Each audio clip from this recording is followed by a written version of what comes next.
Oh, gotcha. No, I mean the printer, not that you had to know. Yeah, if I didn't throw it, it counts. Oh, So there's no.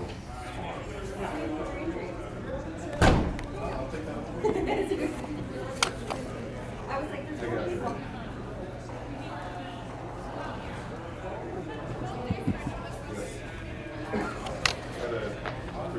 Hello, America and curling fans from Canada to Newfoundland. This is your host, Ryan Olson, bringing you the latest draw from the 2026 DoubleTakeout.com MoPac Championships.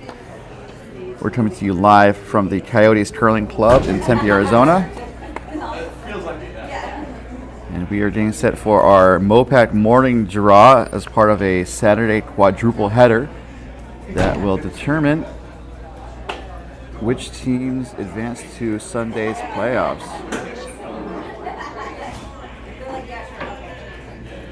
We're trying a new microphone setup, so any feedback would be appreciated.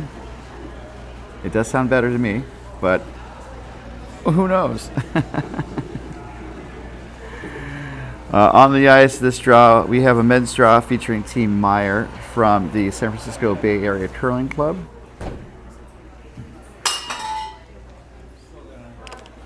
You got it? Okay.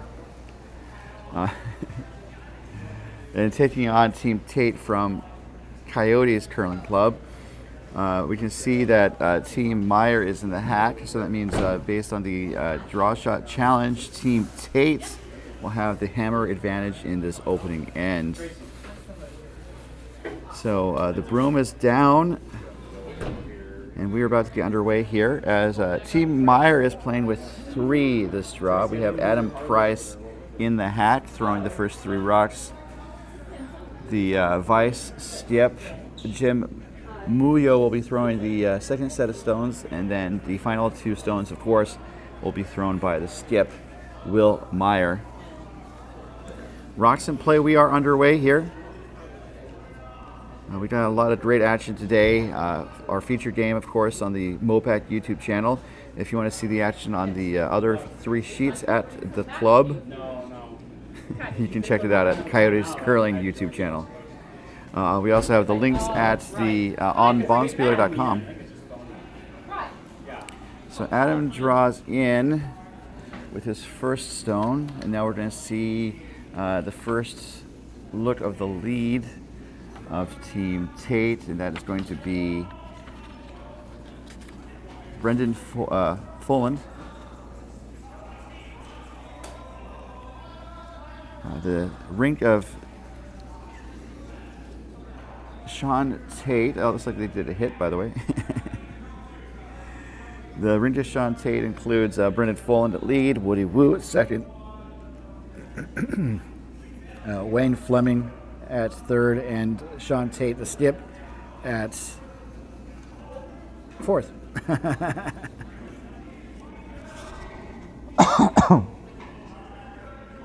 All right, sorry about that.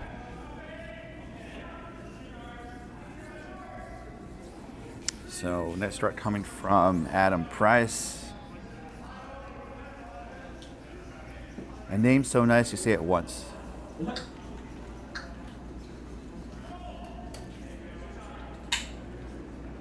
And that is a centerline guard. And as part of this competition, it's increasingly common at top levels of competition. We're playing the no-tick rule, which means that the centerline guard on the line cannot be dislodged by an opponent until after the 5th rock of the end. It's an extension, essentially, of the free guard zone rule that is geared to get more rocks in play. As we see Brendan's net stone travel down the ice. And he looks like he was able to draw around. Looking pretty good. Looks like Meyer wants Price to sit on top of it.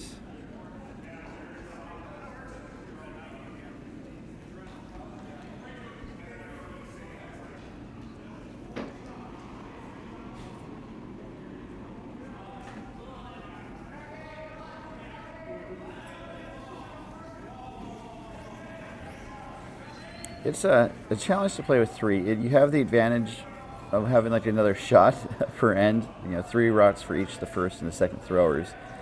But it's a lot of sweeping, especially for the lead. As this stone will be a smidge heavy, it's going to hang around. And, oh, it just parks itself right on the back line. It is covered.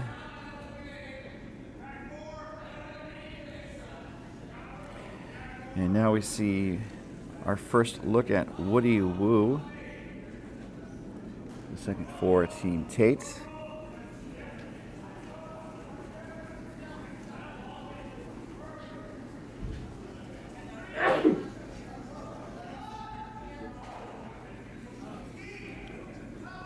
So this rock, they wanted to try to draw around, and it looks pretty good. I think they're seeing a decent amount of curl this morning, and that is going to be corner frozen on their own stone.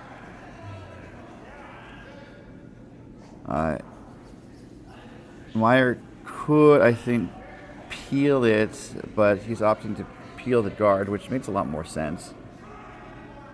As we see the second, well, the vice skip for Team Meyer deliver his first rock. It's Adam Muyo. And let's see if the peel is there. And the peel, it was indeed made.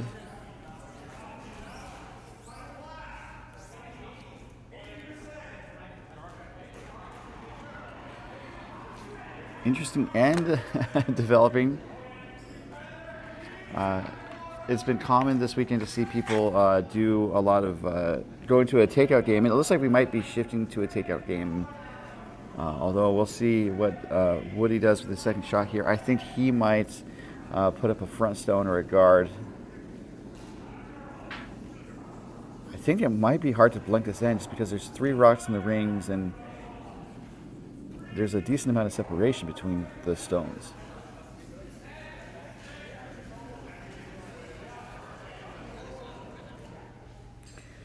And that is looking pretty guardy. Doesn't quite fully cover the top of the stone in the house.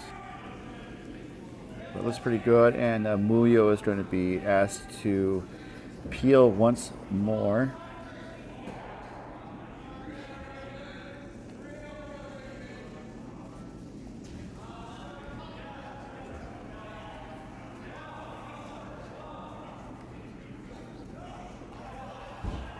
So Price is on it, and then he was called off. Now he's jumping on it. Oh, it gets 2 of the yellows moving. Running the guard into the rings and dislodging one of the yellows. It pushes the yellow in the house to the edge of the 12-foot, so pretty good.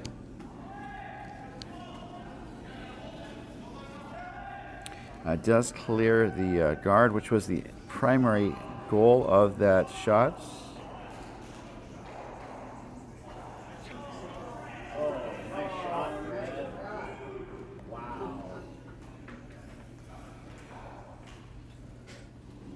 This is Wayne Fleming for Team Tait.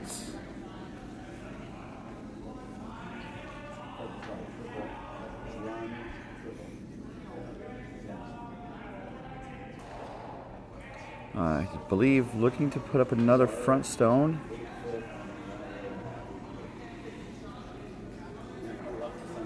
It's actually gonna taps up. Okay, it taps up the shot stone, so it creates some separation. I'm gonna say the blink is not happening this end.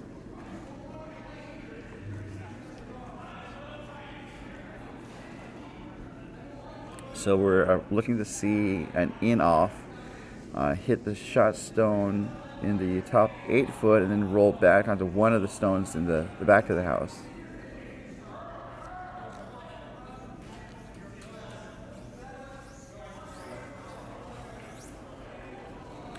So it's trying to make the hit. Where's it going to roll to? It's trying to, I think, oh, it just rolls between the 2 yellows in the back of the house. So really good try. It does clear one of the counting yellows in the house. And so Wayne is going to, I think, try to see where the broom is set up for. Okay, it looks like they want to split the rings.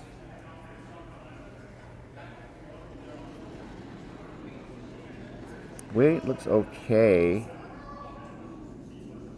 That's actually better than okay. I say better than okay. Actually, it was a sliver heavy.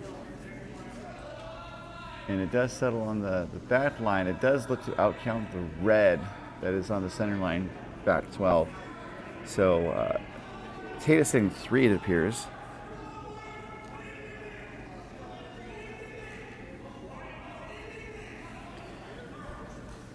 There's some backing.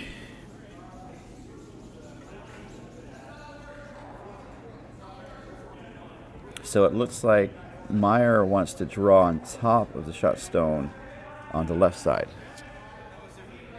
And this is Meyer.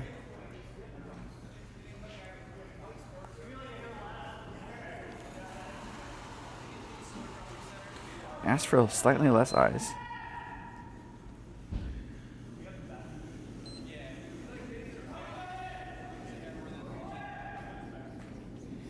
Looking to curl just about 4 feet. And here we go. The first of the skip stones in the first end. Meyer without the hammer, looking to draw on top of the shot stone in the back 8 foot. Used to get around the guard. Got 1337. This is looking good.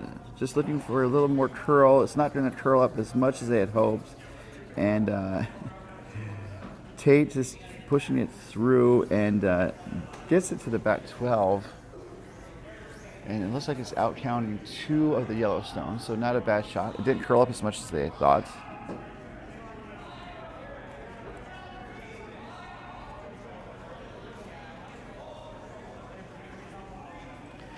Team Tait does have the hammer this opening end.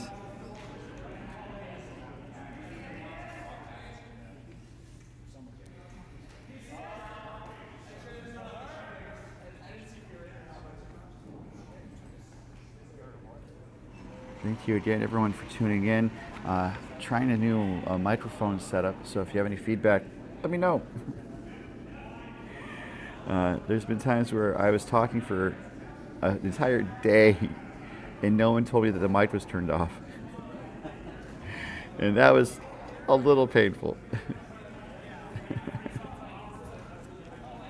But I guess they just thought, oh, this is just a curling video stream without any commentary, which is totally fair. And I guess it does raise the question of how much I add personally to these broadcasts.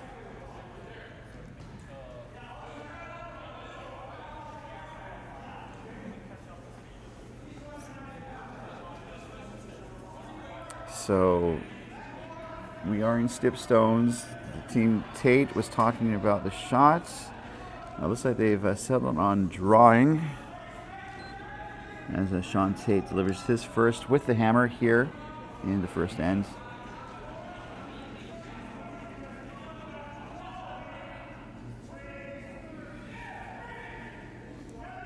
Looking to draw. I wonder where they wanted to end up, but they're going to end up heavy, which I think was the goal. I think they wanted to tap the red back, and I don't think it got to the red. I think it slivered the port. Oh my goodness. So that was a 13-13. That was a slightly like heavy backline weight, and just so super close that the ice is not curling up as much as they both teams had thought this first end.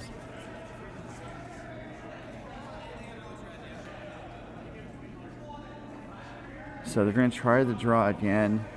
I think just about a stone's length or stone's width less ice.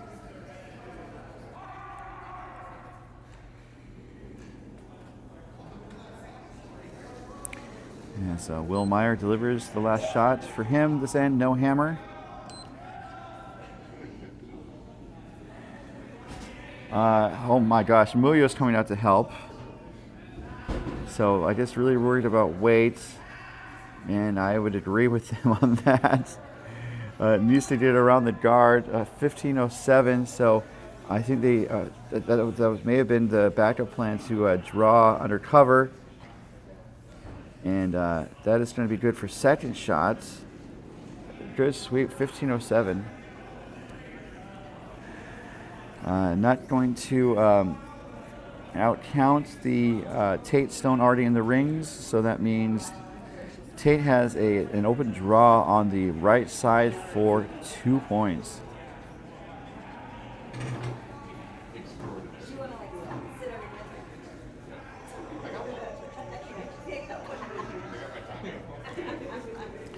As Sean Tait delivers, this is the hammer coming in the first end. So this type of shot, the team is warmed up for about 8 minutes each before this game, and one thing that all the teams do is practice their draws to the button. Oh, Woody's coming out to help. So they practice their draws so they can draw to the button. And it looks like they jumped on it early to make sure it got there, and it did. That's good for 2. But that was probably a closer thing than Sean Tait would have liked. So Tait converts the hammer with 2 in the first. The hammer passes to Team Meyer for the second end, and we'll catch that when we come back to the 2026 DoubleTakeout.com MoPac Championships.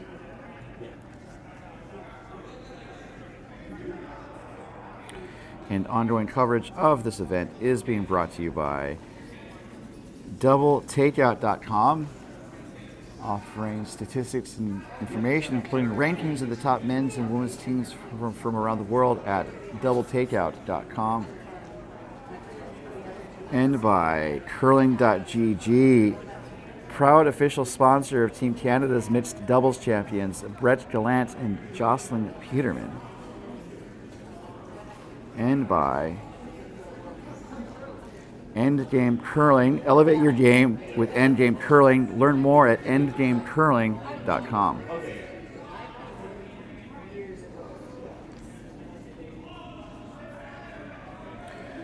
Rocks in play. We are underway here in the second end. Seeing the opening rock from Brendan Folland. While that draw is away, let's go around the rings and introduce you to the other teams on the ice. It's an all men's draw this morning. It sounds like I've been talking for 16 hours the past 2 days. That draw was successful. So going around the rings. On sheet A, we have a Coyotes clash between Team Campbell and Team Siggins. On sheet B, we have Team Slusher taking on Team Raju. Slusher is I want to say a Coyotes team, but I want to be sure. Slusher is from Coyotes, and Team Raju is from San Francisco Bay Area. Sheet C, we're watching it right now. We have Team Meyer taking on Team Tait, and then on sheet D, another Coyote clash between Team Leclerc taking on Team Aronson. So more information is on bondspieler.com.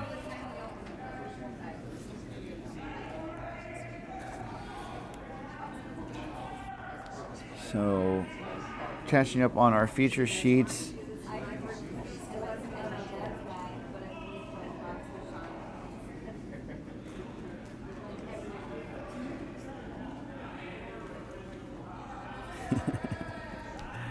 We have a guard from Adam Price for Meyer. And I think Fullen drew in twice.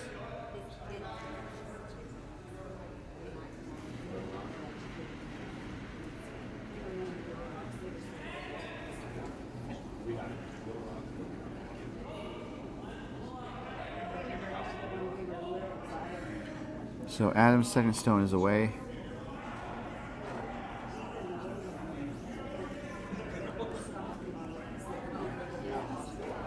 And this is going to hit and roll. Oh, it doesn't quite get the double. That was a really solid effort, though, from Adam. Does clear one of the stones.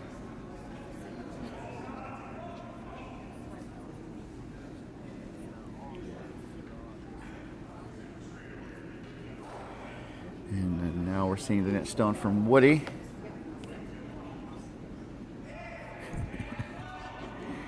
Not the character from Toy Story, apparently.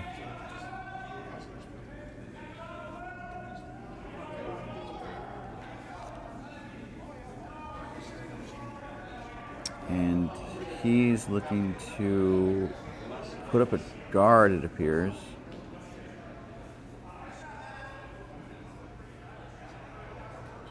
Draws in, pardon me. Not buried.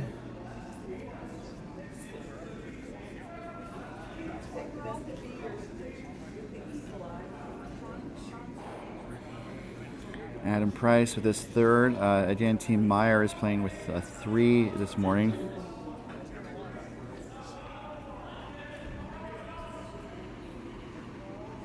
Going for the out turn counterclockwise rotation. Looking for some takeout energy, it looks like. I think trying that hit and roll again. It's going to hit and actually roll under cover, which I think was the call. Good shot there from Adam.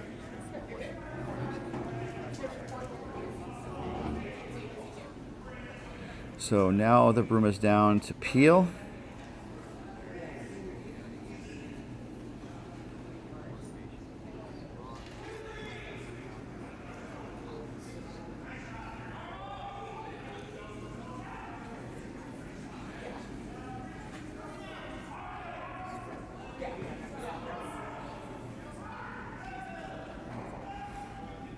Looking to Peel, sorry. Does appear to get a double takeout, not an official double takeout because it didn't leave the rings. I mean, didn't leave the sheet of play, but that was a. I'll say it's brought to you by DoubleTakeout.com. As a matter of fact, this end is being brought to you by DoubleTakeout.com. Throughout the competitive curling season, proprietor Ken Pomeroy updates the site with the latest results from competitive events to create a custom ranking of the top men's and women's teams from around the world. Visitors can check out to see how their team ranks against the competition at doubletakeout.com. So Jim's shot going for the in-turn hit and roll. It's going to hit and then roll to the back 12 foot.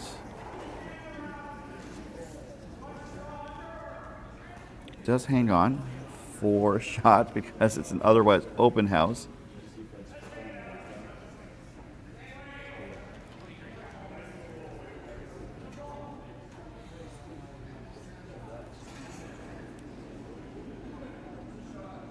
This is Woody's second rock, looking to draw around, I believe. Or actually he's looking to take out. Looking to pop out that Meyer red in the back of the house. Definitely has the speed.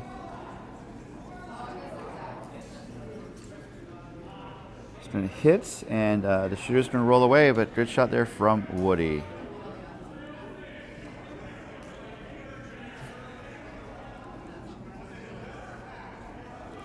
And that was about a 9:50 takeout. Measuring the time between the hog lines. So this looks like a draw. there's a kind of an adage that you don't want to draw behind your opponent's guards, but sometimes you have to, especially if that's the only cover out there.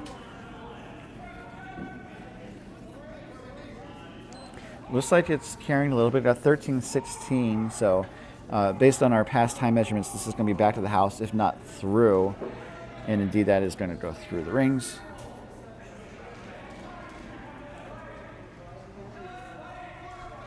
I think tee line weight this morning is about 1450. I'm guessing.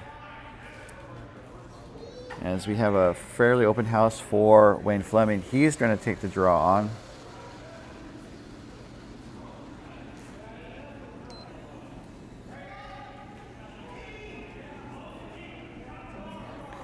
Looks like we have Brendan just cleaning the ice.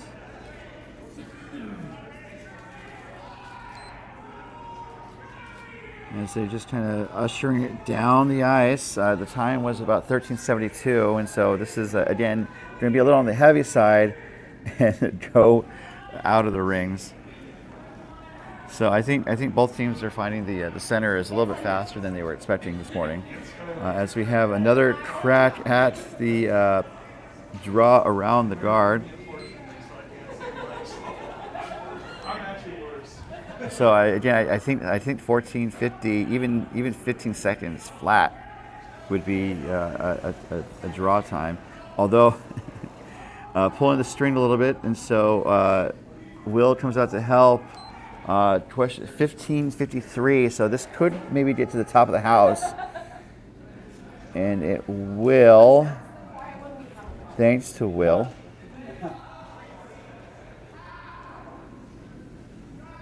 Great sweep. That also does kind of underscore, some of the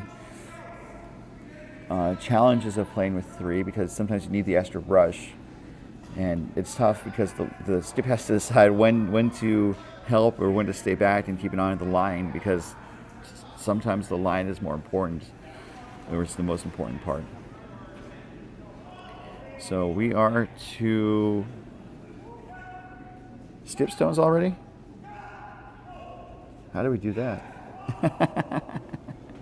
We did. I missed a shot from Wayne.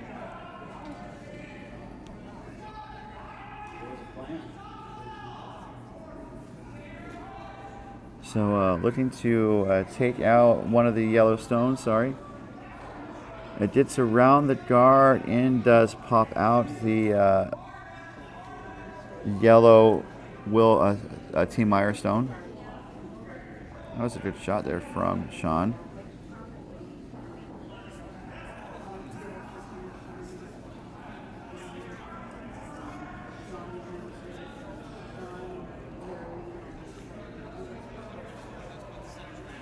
So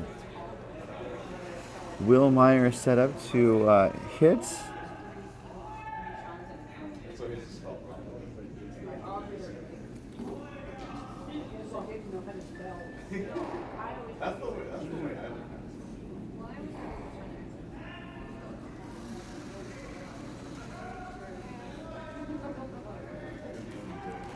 Just looking for, it appears to be normal takeout weights. Does want to stick around, although it does look like a blink might be in the offing. I think they would have liked a slight roll, but the takeout was the most important part.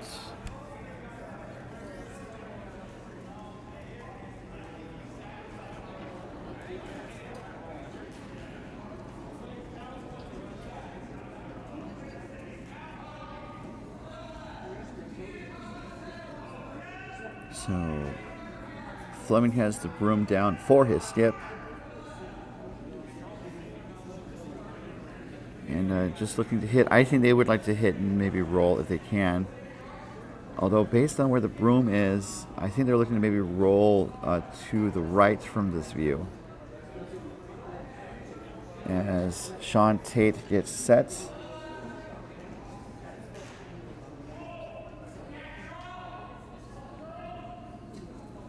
Might butter his release.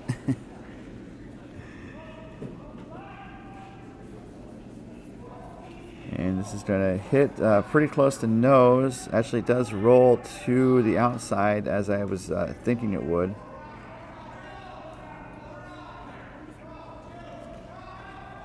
Good shot there from Tait.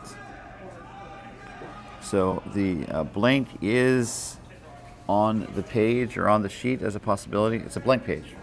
That doesn't make sense. A blank sheet? That makes sense. And let's see if Will Meyer's shot is also going to make as much sense as my last words.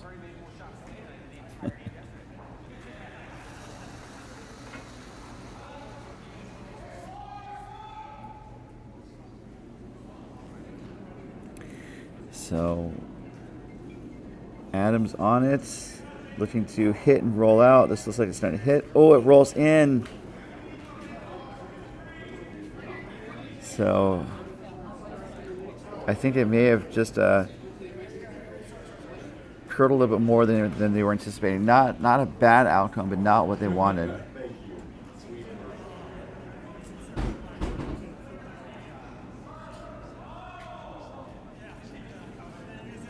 So Meyer is forced to a single point here in the second end. Tait will take the hammer into the third end, and we'll see what happens next.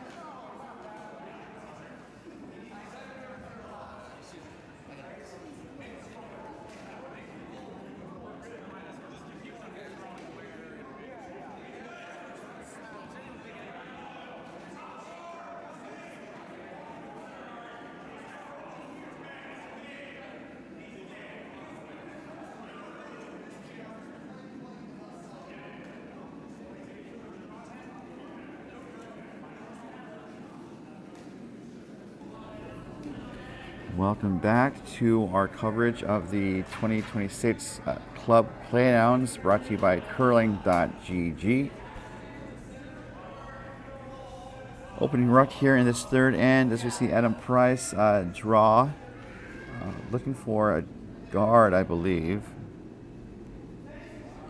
And that is a good guard, y'all. Not quite center line.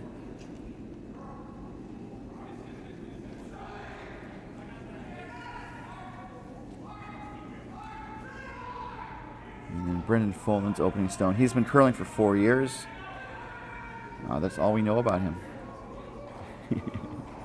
At least based on the biographies that they gave me. I think he may have been looking to try to draw around the guard that was put up. This is going to be close as Tait comes out to pitch in.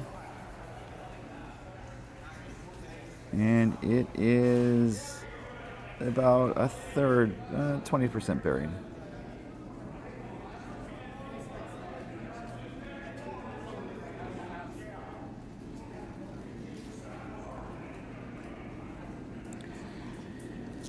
Adam Price has been curling for 7 years. Was at the MoPac Club Playdowns in 23, 24, and 25. Finishing as a quarterfinalist in 2024 as a second, playing second. So Adam's looking to draw on top of the stone in the rings. Just a little tap on it. So it's open, and it looks like Tait is going to take it on.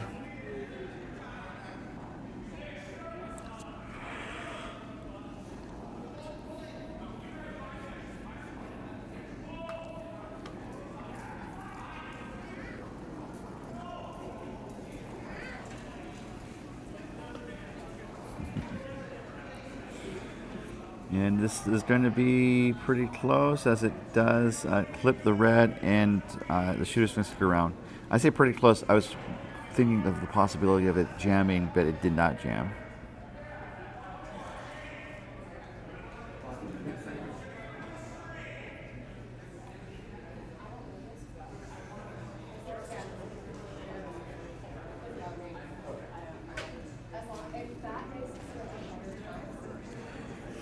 Adam's second rock, or third rock, pardon me. He was a 5 and under national at the national championship for the 5 and under in 2023 and 2024, finishing with silver medal in 2024. And this rock looks to draw on the shot stone and the rings, and looks pretty good.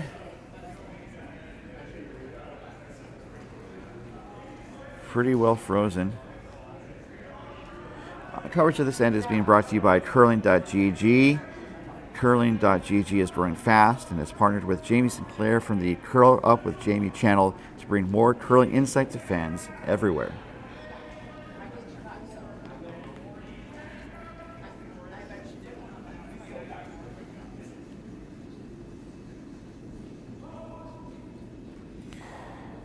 Now we have Woody Woo, I think, looking to draw into the pile. I think working on the angles, also like a slight tap up of the yellow on the right side would not be bad, I don't think. Working to push it over, and they are looking for that tap. Is it going to get that tap action? It does do something. There is a cluster of stones in the top 4 foot. And I think that may have been what they wanted.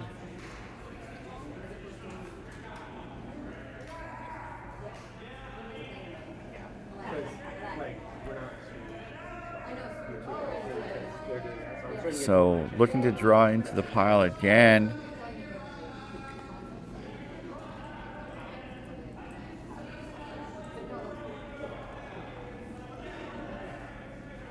So he hit his knee, which I'm not sure what weight call that is. Usually hack is touching your ankle or your heel to kind of indicate the your foot going into the hack. This is bumper for Will. Oh, okay.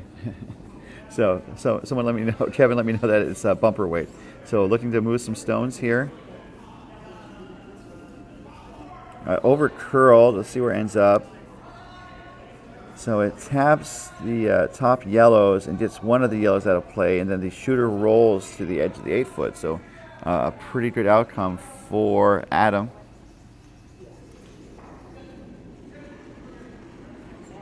And it does rearrange the rocks in the rings a little bit.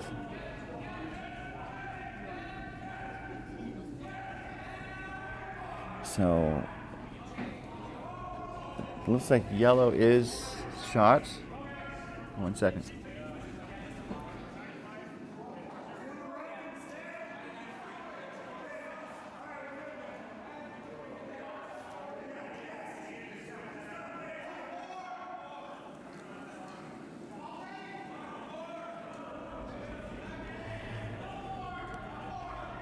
I'm learning new things about the team all the time, including the fact that I've been saying Jim Muyo is wrong incorrectly, and I apologize sincerely. Obviously, I want to make sure I did everyone's names right, and I'm very sorry for getting it wrong. So looking here for Woody's second stone, looking to draw, puts another stone in the top 8 foot. That's a chain of yellows, and I think Meyer could get those all moving with a decent shot if he wanted to. Really open things up. They have some cover. One of the red is guarded. I think if he wanted to just throw. Okay, so I'm looking at the overhead, and it does look like the second yellow would maybe crash on top of the red. So we'll see what happens as we see Jim Muyo get set. And Jim's been curling since 2013, was the Arena National Championship semifinalist in 2015. So I think looking to move the pile. It gets one. It gets the second yellow moving. That's really awesome. And yeah, that's what I was thinking would likely happen. 2015. So I think looking to move the pile.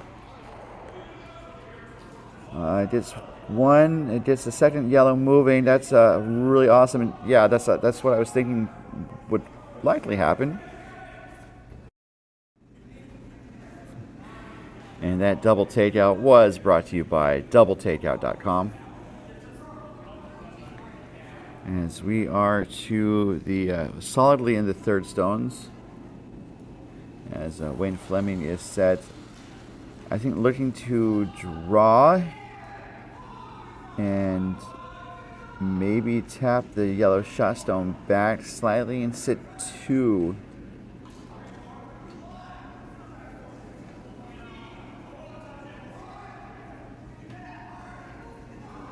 This is going to curl on top of the red, it looks like. Slight tap. So, I was going to say, it looks like there's doubles there. And I think Will agrees.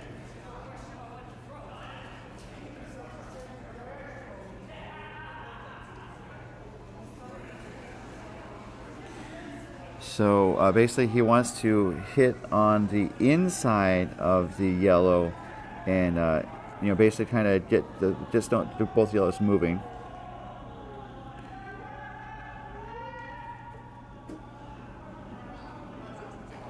It's looking like he's going to get one, just the second yellow moving enough to get to the 8-foot circle.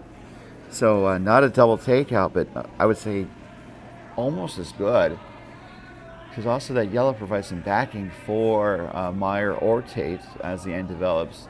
Right now it is Meyer sitting 2, and Meyer is a bit of a sneaky team. Just insofar as that they're always strapping to be in these games, and it's been interesting to watch their games so far.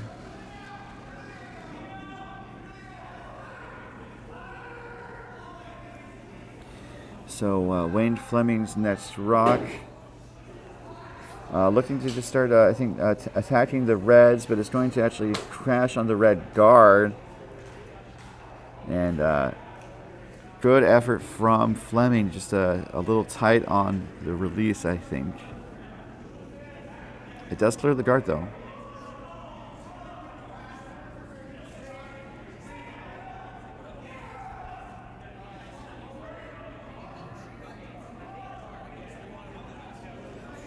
So now we are to skip stones. Here's a look at the house. It's a very lonely yellow in the back that's really well covered, and it looks like Will Meyer is going to add to the pain, as it were, by putting up another front stone. I think just like right on the center line might be a good place to put it as he gets set.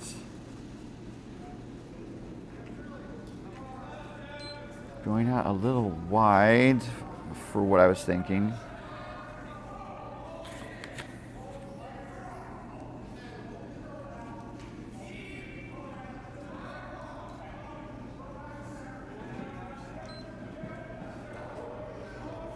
So looking to just be just to the right of the center line, or right on the center line. That's a really good place for it. It does kind of have like a channel for Tait to maybe throw down. I don't think he would get all the stones out, but I think he gets through the port and just get one of the reds out of the way.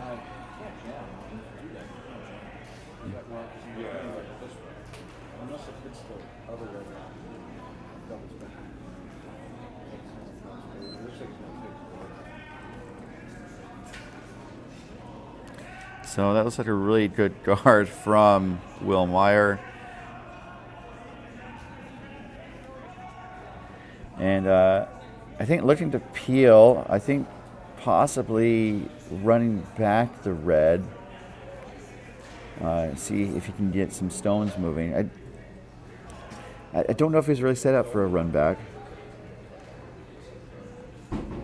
At the very least, peel the guard.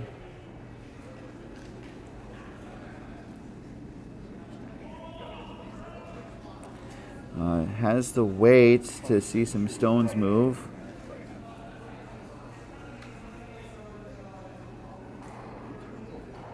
It clips the red guard, and the shooter rolls away, so it does clear the guard, which I think was the primary purpose. But basically, Meyer will basically throw the same shot, and then Tait is going to have to scrape and dig deep to find a way to score in this end. I say that, I mean, he could draw the button for a single point. So it's going to be a force. So, but well executed end by Meyer to really turn up the pressure on Team Tait.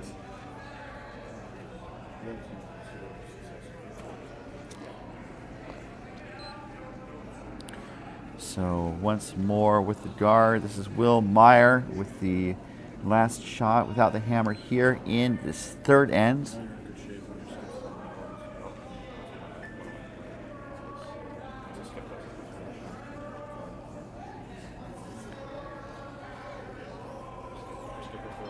This is going a little heavy. I would think about 1535, so actually not too bad. And actually ends up pretty much where they wanted it. So the weight was great. My eyes deceived me. So looks like they're set up for a draw. Team Tait, as Sean Tait makes his way down to the hack, facing 2 Meyer stones, and not having an easy way to really get those stones moving. Is opting to draw the full 4 foot for a single point.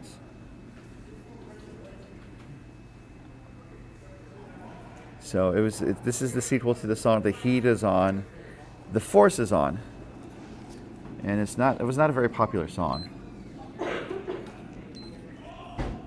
especially because it was the same melody. They just changed the words.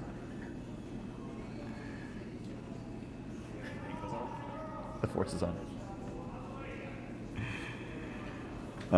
This is hanging out, needs to get to the 4 foot, about 1360, needs to be full 4 foot.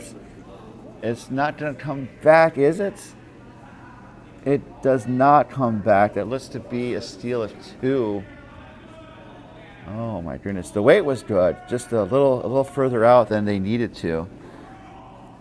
Oh man, but congratulations to Will Meyer, stealing 2 here in this third end to take a 3-2 lead into the fourth end. Pause the action, we'll be right back.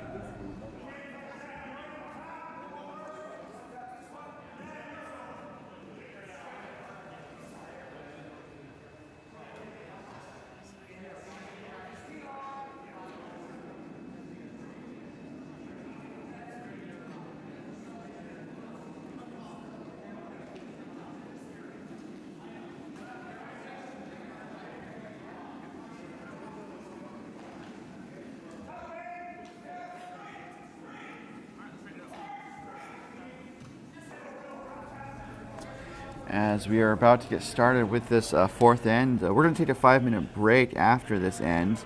Not just me, the teams will too.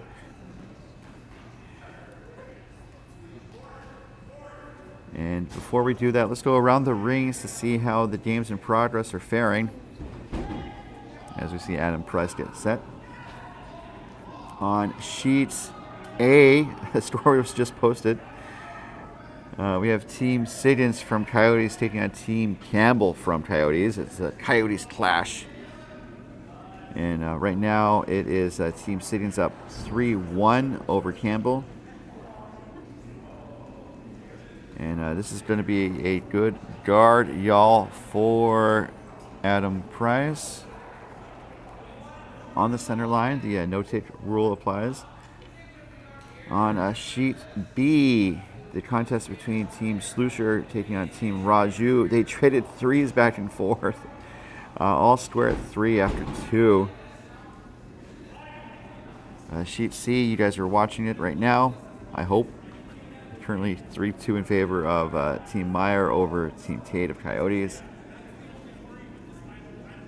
And this might be a no-take violation. Actually, not too bad. As Brendan's draw to the guard zone. I don't know if he wanted to draw around, but ends up as a guard and does not dislodge the guard that's already there. On sheet D, couple blanks, but it's a blank sandwich. Let's say Leclerc blanked the first end, and then took 4 near the second end, and then Aronson blanked the third, and thus a blank sandwich. But the result of that right now is that Leclerc is up 4-0 over Aronson on sheet D. Both rinks hail from Coyotes. This draw from Adam Price was a little on the light side, and Will had to come out to help, but got it over the line, the hog line, for another center guard. Will Meyer is really establishing control of the front of the house down the center, which is what a lot of curlers do when they don't have the hammer. When you do have the hammer, you often want to try to draw play to the wings to set up a multiple point score. If you don't have the hammer, you want to control the front of the house and the center line, so then it makes it harder for the other team to get to the center to score at all. And that's kind of what happened last time. Meyer had a lot of front stones and really made it hard for Tait to get to the center to score. So Brendan responded with a draw around, which looked really good on the money. Adam Price is, I think, also going to draw around with his last of this end. And once more, noting that Team Meyer is playing with 3 this draw. They do have 4 players, just playing with 3 this morning. And again, Meyer's coming out to help sweep. Looks like it's trying to get to maybe the top of the house. And it does barely reach the 12-foot, but will be fully within the rings, fully in the embrace of the house. And now we're going to peel rocks.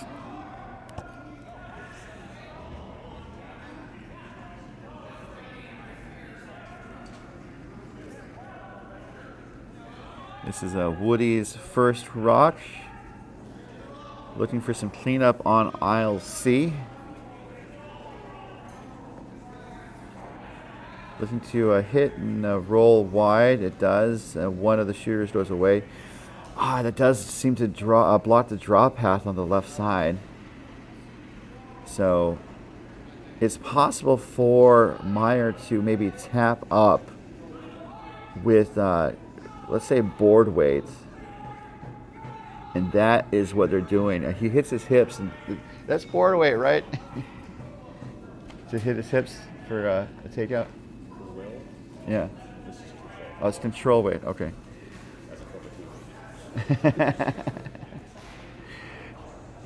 Curlers have different ways to indicate control speeds and stuff, and like most curlers kind of have a standard way of doing it, and Will apparently has a bit of a variation on the theme. So Jim's first shot, trying to go through the port. Is it on the guard? It does tick the guard, so that was pretty close. Just not that. It just didn't get there, unfortunately.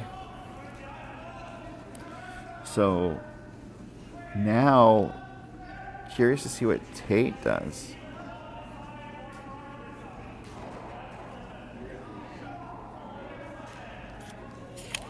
So that was a raised takeout attempt from Muyo.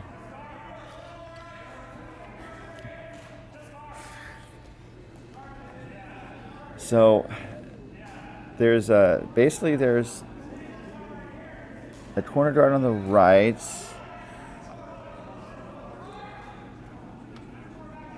And there's that corner guard on the other side as well. So the draws to the button are tricky. So it's kind of a interesting scenario for Tait. Looks like he wants to set up a possible raise or set up a raise or protect that takeout on the other side. So he has the broom down for Woody.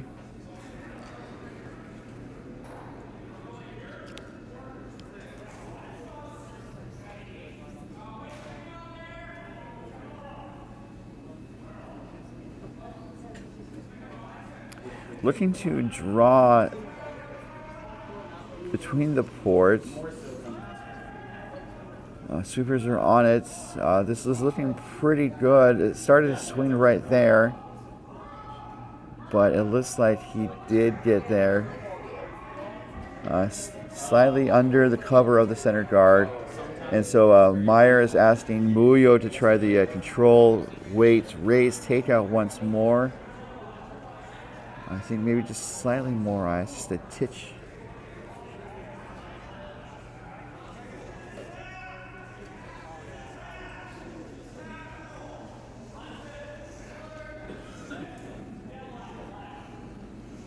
And it's crazy how low he gets to the ice. Needs to curl back a little bit, but it's looking pretty good. Gonna hit and does make contact with the shot stone. Pushes the shot stone to the back 8-foot line, and then the shooter rolls wide left, while the red that got promoted is on the very edge of the 12-foot on the right. So end result is that Tait is still shot, but the 8-foot circle is pretty wide open. The question is, how do you get there?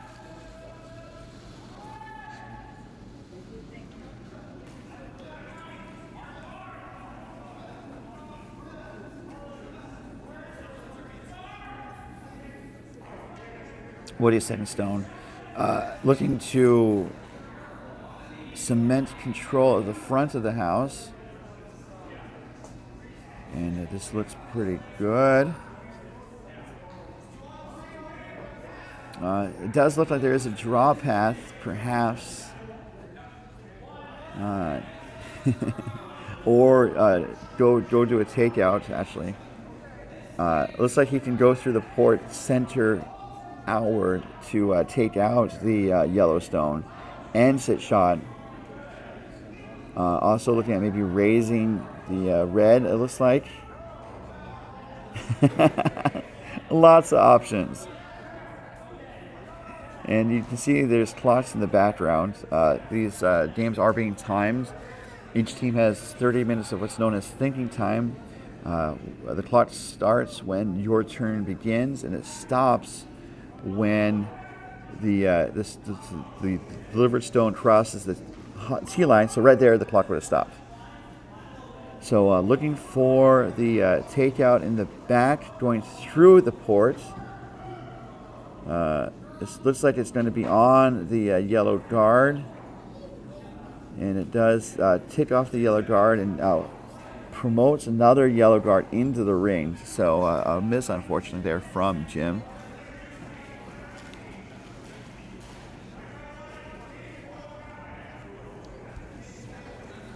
And so now the clock for Team Tait has started, and that will keep going until the deliver stone crosses the delivery and T-line. So they changed the clocks in the early 90s because they used to do overall time, and that included shots of different weights. So draws take longer than takeouts. So teams who drew a lot had a greater risk of running out of time. So they changed that, and this seems to be a more fair system. And it looks like with Tait sitting 2, Fleming puts up a guard. And it looks like that was in a great position.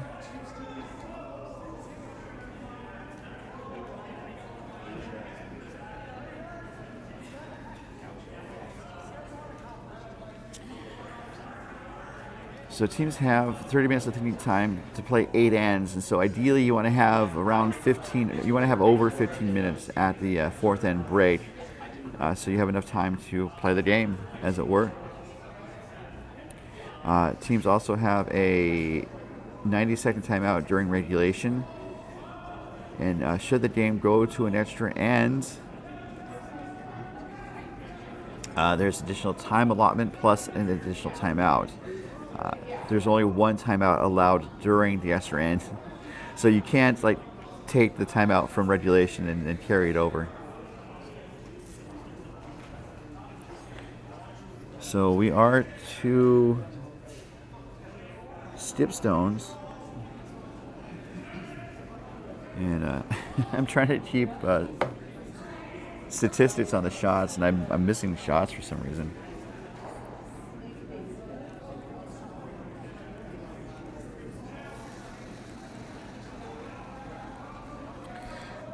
But let's see if Will is going to make his shot here. Looking to, I think, open up the front to have a chance. Oh, almost promoted the red on the right into the rings. So,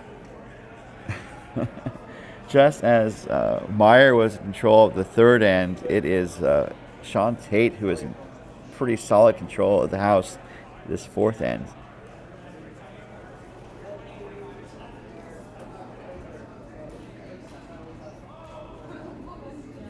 So I think just looking to put up another guard, and then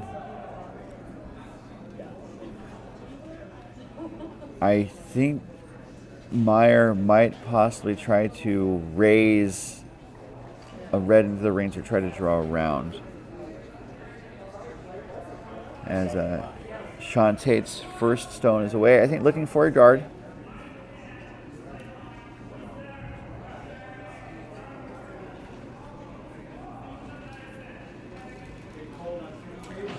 This is curling a good amount. I think to take away a run back, a takeout on the left side of the shot. So looking at their options on the right side, the red, yellow, red raise is there to maybe cut Tait down to 1, maybe be shot rock. They just need to be full 4 foot. If they try to draw on the left side, they don't think they would be able to get to the full 4 foot. There's also a very, very slender port on that right side. Also, you could basically kind of wick the inside of that red at about 1 o'clock if the house were clocked out. Wick the red and spin in. That's a bit of a circus shot, but that could be it. Also, now that we can see the center, the center line is open, so Tait's rock did over curl slightly, setting up this possibility here.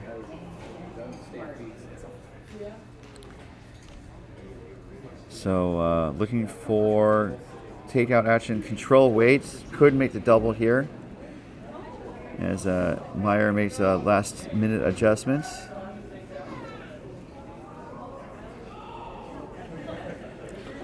Facing 2, looking to do some damage control. This is Will Meyer with his last rock here in the fourth end without the hammer.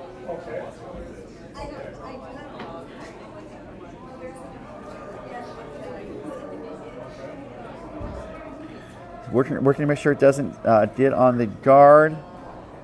It's not past the guard. It does clip the shot stone, and the shooter is going to roll through the rings out of play. So Tait has a draw for 2. So good damage control there from Will Meyer. I thought they could have made the double. And I think they were looking for the double. It's just I don't think it curled enough. I think it's still a tricky line. And Will Meyer did make the shot, so a positive outcome. And Tait does not have the easiest of draws, although if he does get to the full 12-foot, he will get that second point, as his shot is away.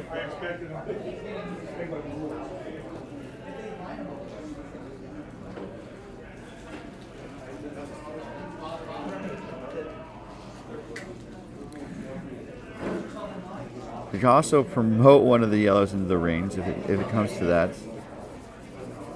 It crashes, but it looks like it might be enough.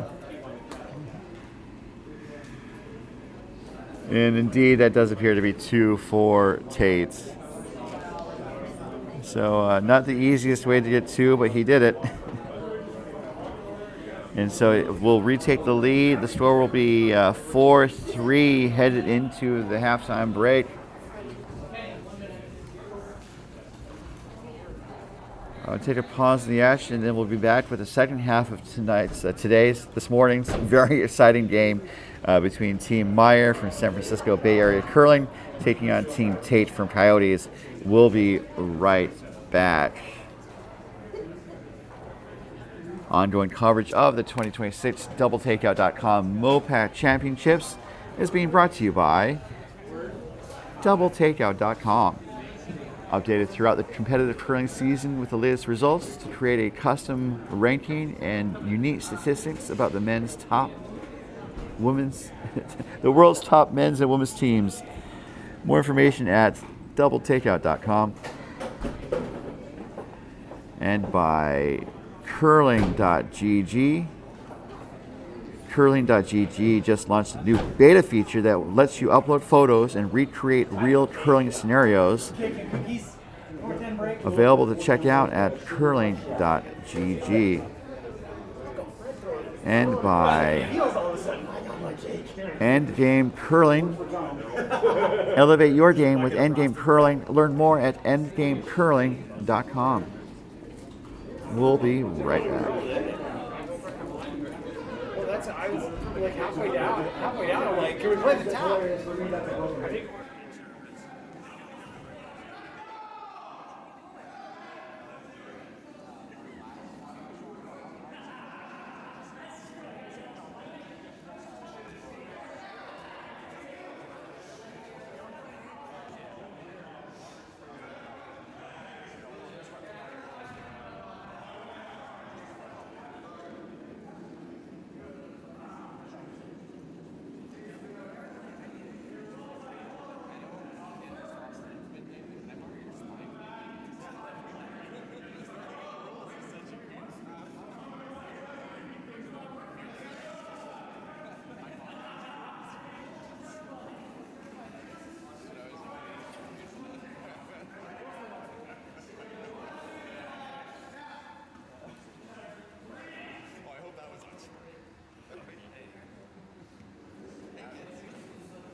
Welcome back. Thank you for joining us for the 2026 DoubleTakeout.com MoPac Championships. Rocks and play. We are underway in this fifth end with an opening guard from Brendan Foland.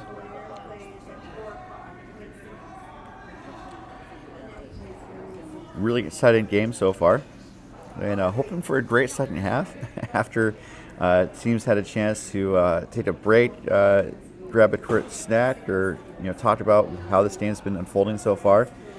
Looks like Adam Price is putting up a corner guard.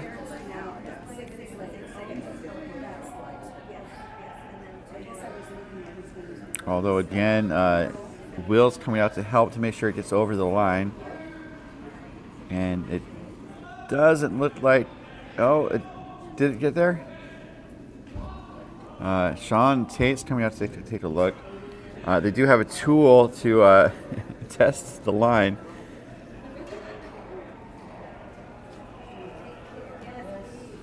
And they ended up kicking the rock, so unfortunately light there from Adam.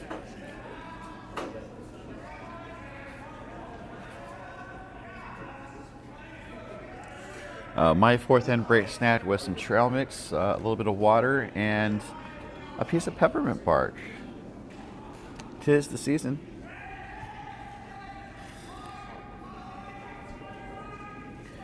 So I think Brendan's drawing around with this shot. And that is going to settle in the back button. Pretty well buried. Good shot there.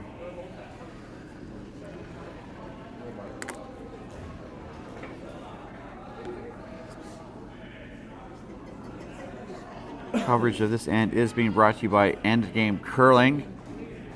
Elevate your game with Endgame Curling. Reach the next level with Endgame's leading edge curling brooms and accessories. Endgame's 100% carbon fiber brooms feature either a 7.5 inch or 9 inch head. More information at endgamecurling.com. Let me show you what I'm saying. Sorry. They were a little bit worried about the weight. Will comes out to help, and it turns out to be a center guard. A Pirate's favorite shot.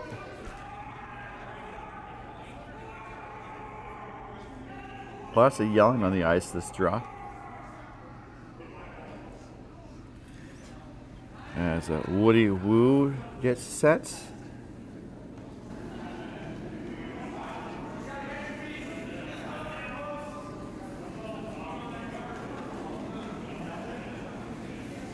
Looking to draw on top of the guard, it appears.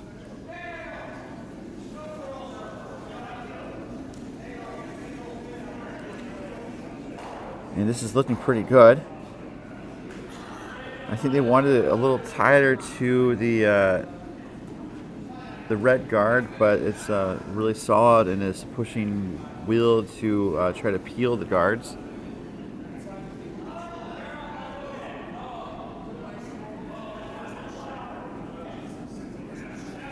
This is going to get one of the guards.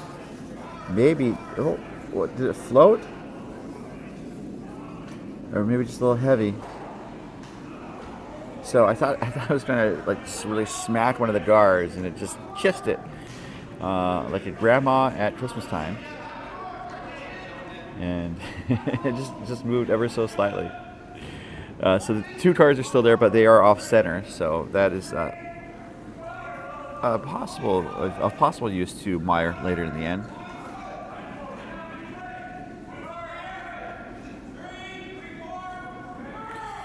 Woody's second shot is looking to put up another front stone, another guard.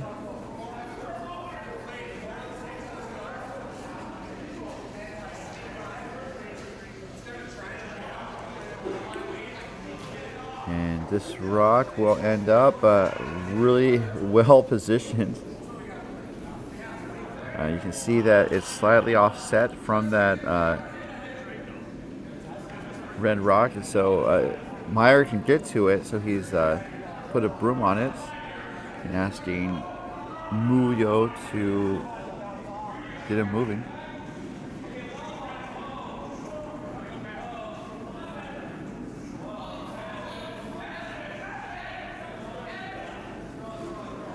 This is also a little wide, and I think it passed everything. So that's the second time they've tried to go down that pass with heat, and both times they were a little wide. And so good skips will make the adjustment, and I'm pretty sure Meyer will too, because he's a good skip.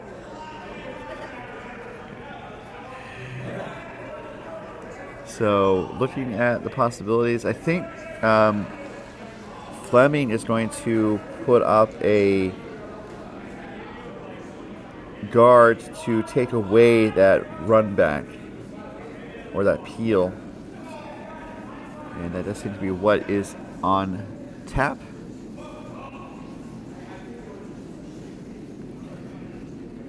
Looks like it might be over curling. So that path of attack is still open, although it's more narrow than before. And so Meyer wastes not a wit to put the broom down. You can see it's a lot tighter than it was before. And let's see what Jim Muyo can do.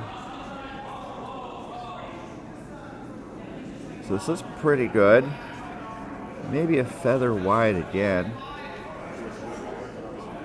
But this looks like it's on the money. It does open it up, although there's only yellows on the sheet right now, including the one on the button that is in scoring position. But the clearing action was successful.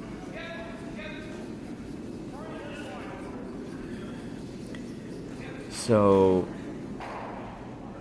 Tait does not have the hammer this end. I think it's looking for places to high stones and make it that much harder for Meyer to score.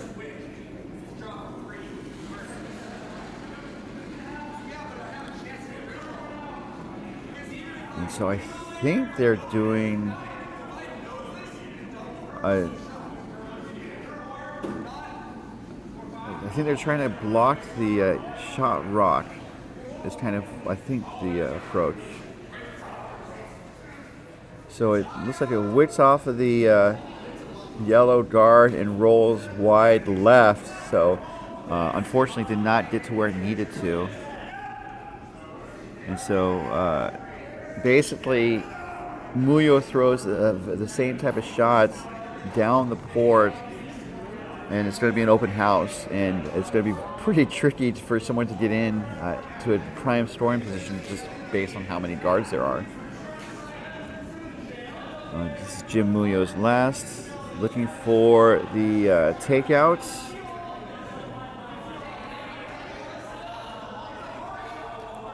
Needs to make, oh, it's over curling now a little bit, needs to hold the line. It crashes on the guard and rolls wide left, harmlessly out of play. It does peel one of the guards.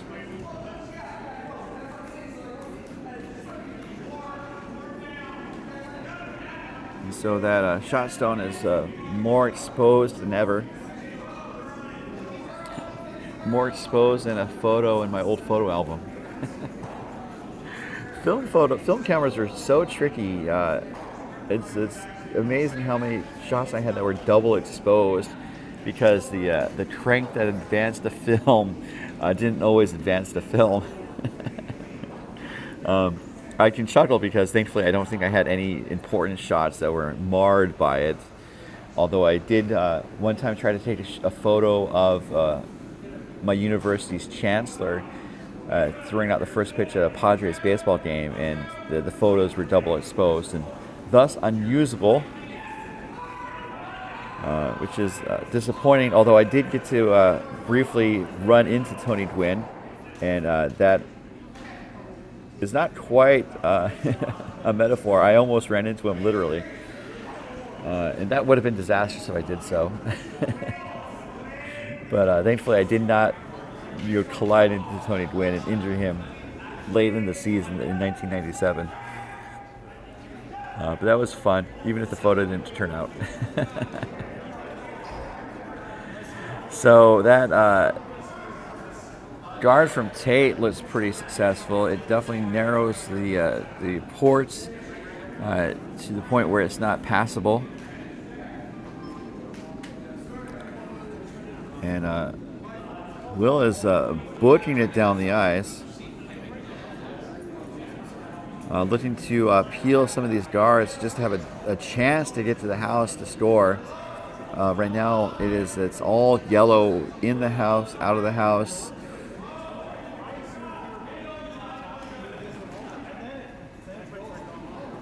And we're going to see if Will Meyer can change change the result, as it were. So got some heavy peel weight coming. And they're getting ready for some rocks to move, rocks to fly. It does clear 2 of them. That's a double takeout.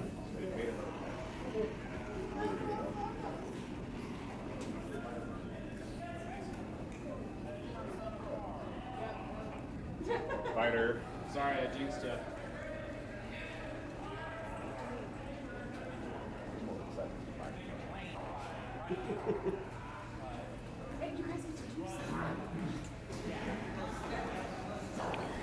And that was a double takeout, brought to you by doubletakeout.com. Curious about where the audio was on that. I can hear me. I hope you can hear me. So the result of that shot was the shot stone is exposed. And it looks like Tait wants to put up the guard again to close it off.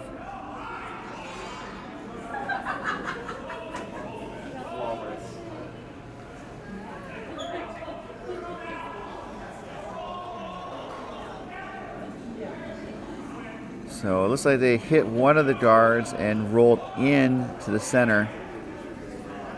And so now there's not a port really. I think they have a circus shot to blank the end.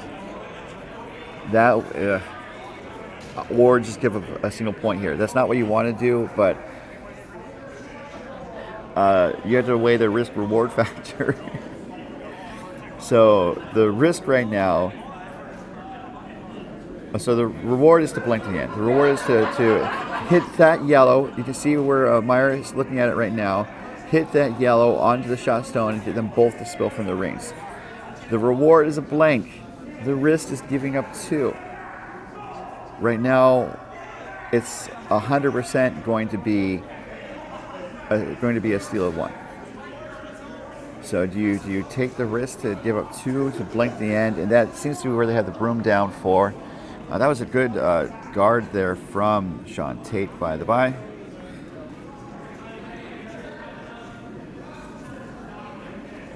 So a raised takeout for the blank.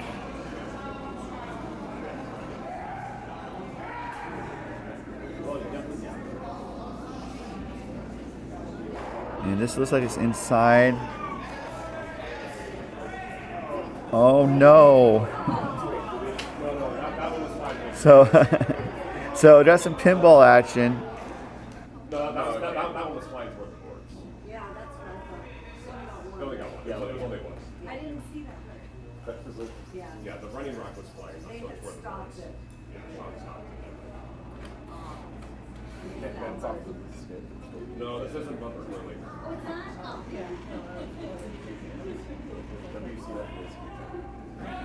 So a good effort, almost a disaster, but they did I think need to make the attempt. I mean, they didn't have to make the attempt, but I think it was worth trying. Good for a single point for Team Tait.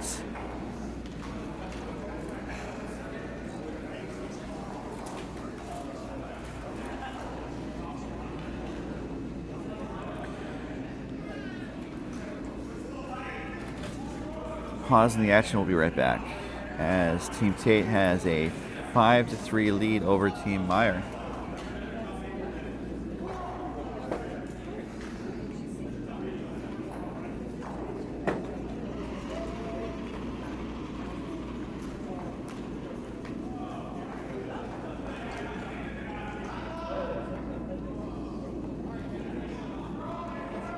So rocks in play. We are underway here in this sixth end, where Team Tait has taken a 5-3 lead over Team Meyer.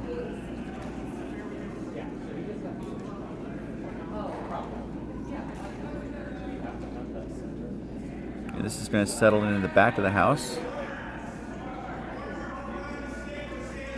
And Meyer is going to ignore that. Or maybe not.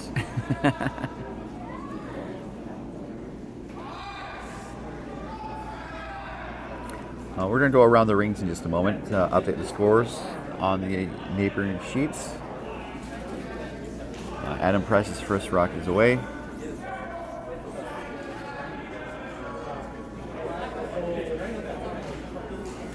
And Meyer's coming out to help. This is light again. He's going to get over the line, over and off. Looks to have been the call.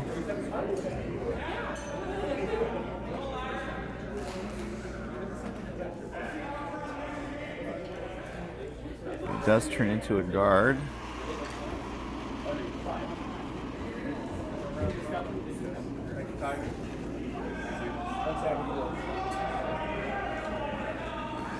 Coverage of this end is being brought to you by doubletakeout.com. Visitors to the site can find their favorite men's or women's competitive team and check out information in various forms, including how effective they are in different areas. And you can also see how the team is ranked against each other by the straight ranking or by country at doubletakeout.com. Brendan's draw was successful, and so now Meyer's going to take it on with Adam Price's second stone.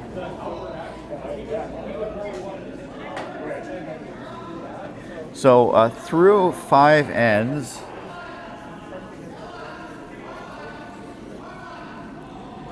Adam's been throwing mostly guards. This is it curled a lot and just ticks the front yellow. So I think they were hoping to go through the port, and it doesn't get there. So it looks like that was the first takeout that Adam's been asked to throw this game. And unfortunately, it was a bit of a miss. Otherwise, he's been throwing draws and guards. Pretty successful. Sometimes not going where they needed to, and one was hogged, but fairly strong all around. Woody Woo's first rock is away, looking to draw into the rings with the counterclockwise rotation.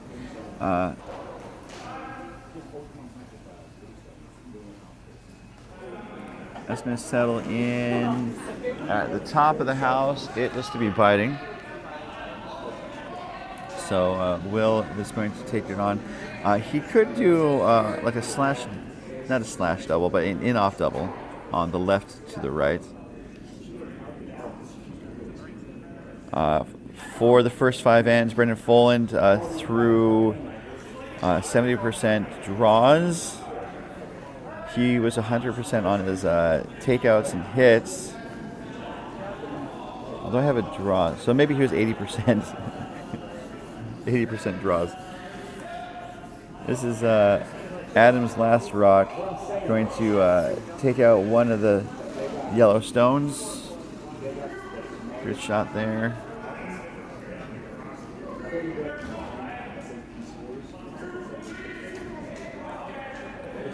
So, as I noted, Brendan was 100% on his takeouts. Pretty solid on his draws and guards. Just light on one guard in the first 5 ends. Otherwise, fours, 100% all around.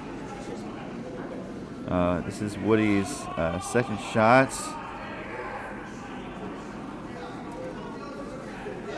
For Woody, the first 5 ends. I missed a couple shots when I was doing my stats. Although this hit is successful by Woody.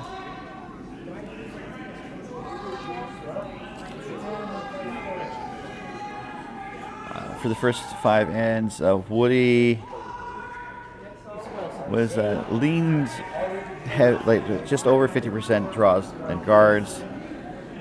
Looks like he was pretty much made all the shots, or was close to making all the shots.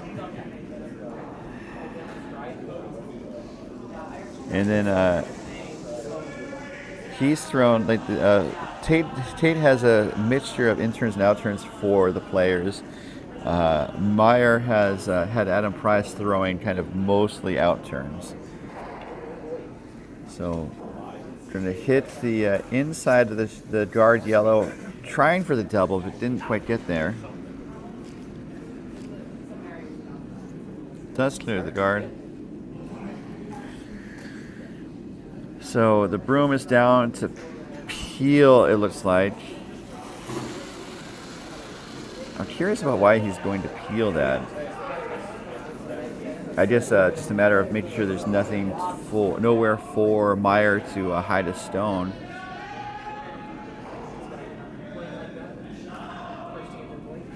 And that shot was made. Some good clearing action there from Wayne Fleming.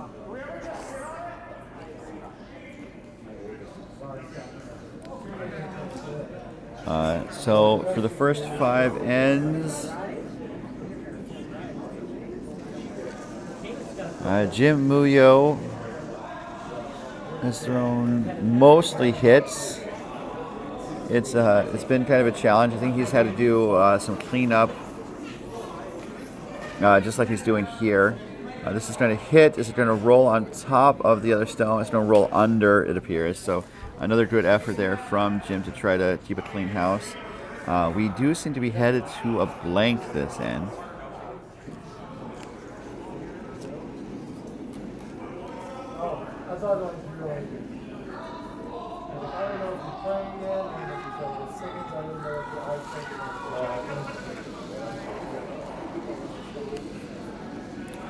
Nest rock from Fleming, I think, looking to put up another stone in the rings to split the house. So I said a blank might be happening, but Sean Tait is going to do his best to make sure that does not happen, because he knows how fans love exciting ends with lots of rocks in play. So he wants to make sure there's lots of rocks in play. Not really. He actually was trying to keep a fairly clean sheet. And this is a situation where Meyer is looking to try to get 2 here. Down by 2, 5-3 right now, the score in favor of Tait. That turned into a guard, so it's a little short than what Tait wanted in terms of the draw.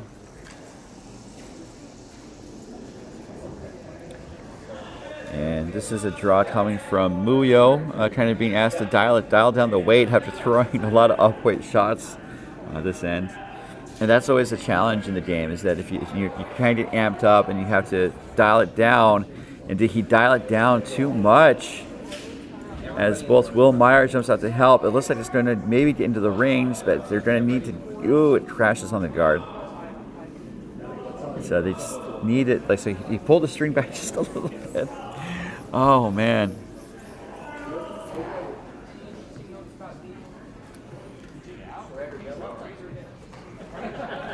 So Muyo threw mostly hits. Some of the takedowns were kind of challenging, and so it does reflect on the score. Some makes and some misses. His shot selection has been close to 50-50 outturns versus interns. Maybe a little leaning a little bit towards the outturn.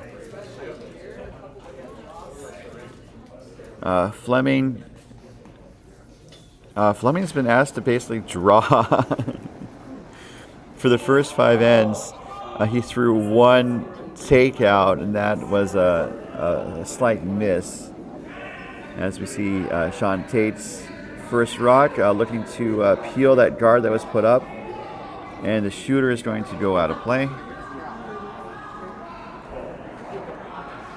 So Meyer is going to take out the yellow. This is turning into we're headed to Blinksville here, folks. Cranked up the GPS, set the destination, Blinksville.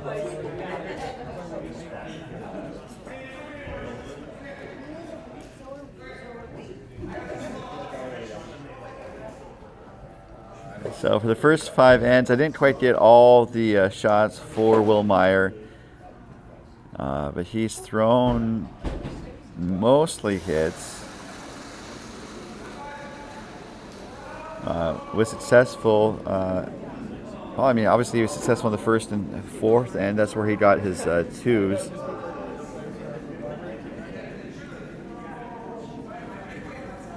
And this hit's going to be true as well, hit and stick.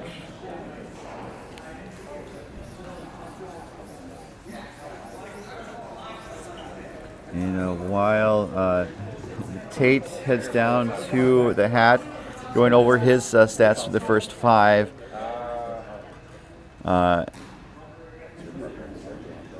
It's been mostly draws and guards. I would say 60-40, roughly. 70-30, actually.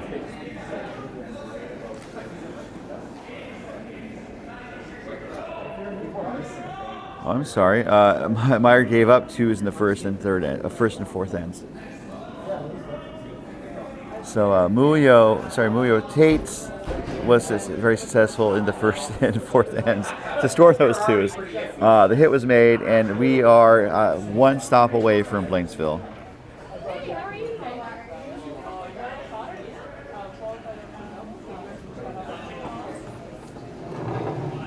So looking to hit and roll. Meyer had a chance to blank in the second end, I believe, and he hit and stayed for a single point. So looking to blank this end. This is Will Meyer's last here in the sixth end.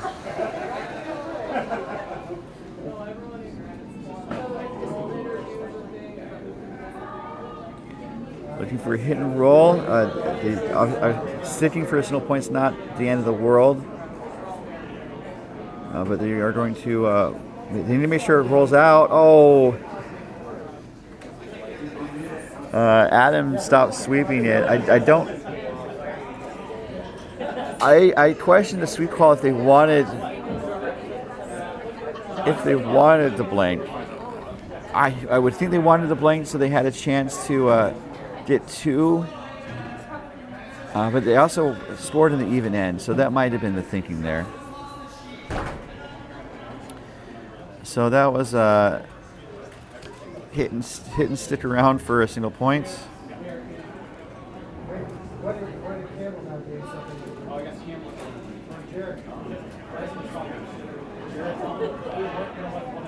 Draws within 1. The score is now 5-4 in favor of Team Tait. Take a pause in the action. We'll be right back to the 2026 Club Playdowns, coming to you from Tempe, Arizona, and being brought to you by curling.gg.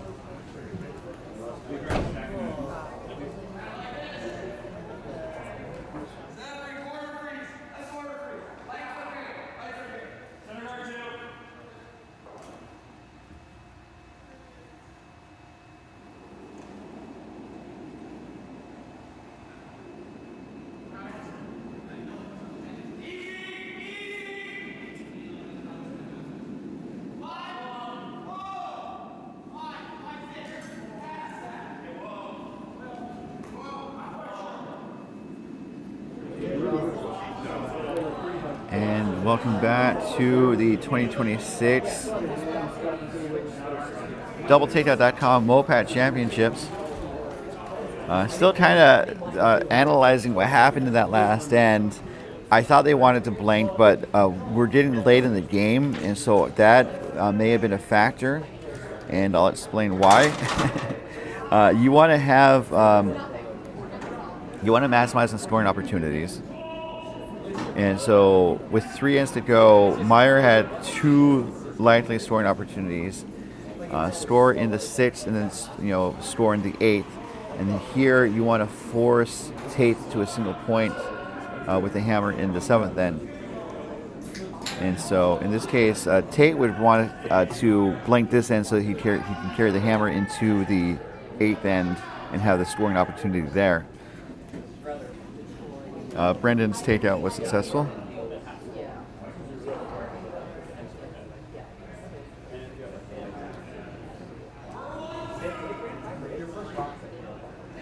I'm not sure that Adam Price wanted to draw in with his first, but that's what he did. And he's drawing again. Possible guard.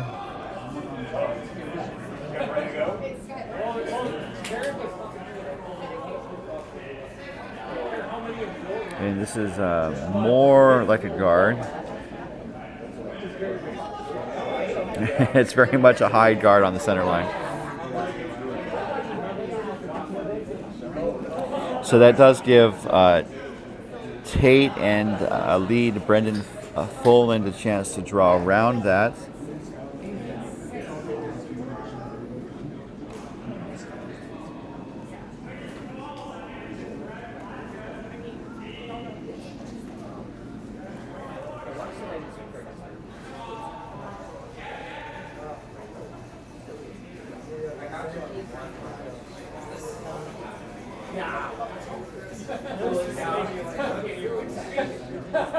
It's like, well, then I told Jason, with the look in your eyes when I pointed at him, I was like, nope, it's me. Yeah, he immediately goes,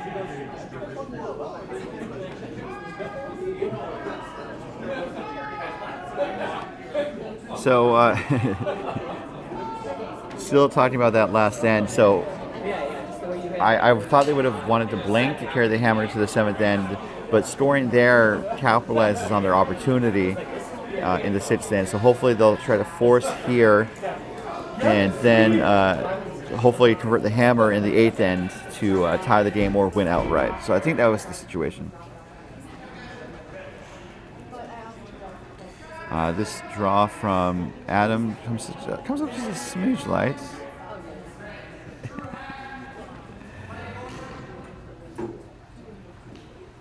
It's buried, so Woody is being asked to peel the guard.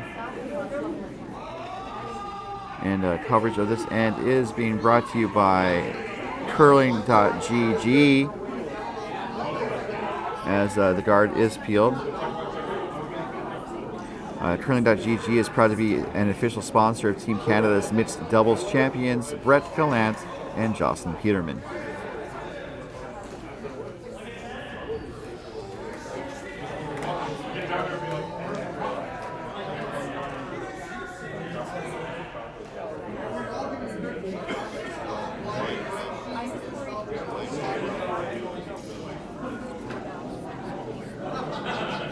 So Jim Muyo's first rock here, looking to take on some stones in the rings. Looking to try to force Tait here, I believe. And actually ends up hitting their own stone. That rock goes through the rings, still on the sheet of play, and then the shooter rolled to the left edge of the 12-foot.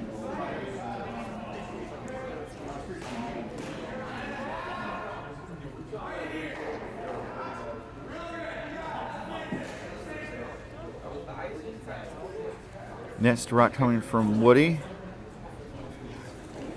Looking to peel out the red rock on the left wing.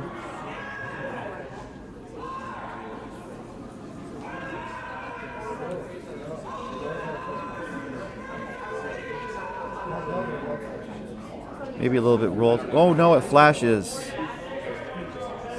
So that is a that's something that comes up some of the time, especially at the lower levels of hurling. You know, if you're more elite, it's easier.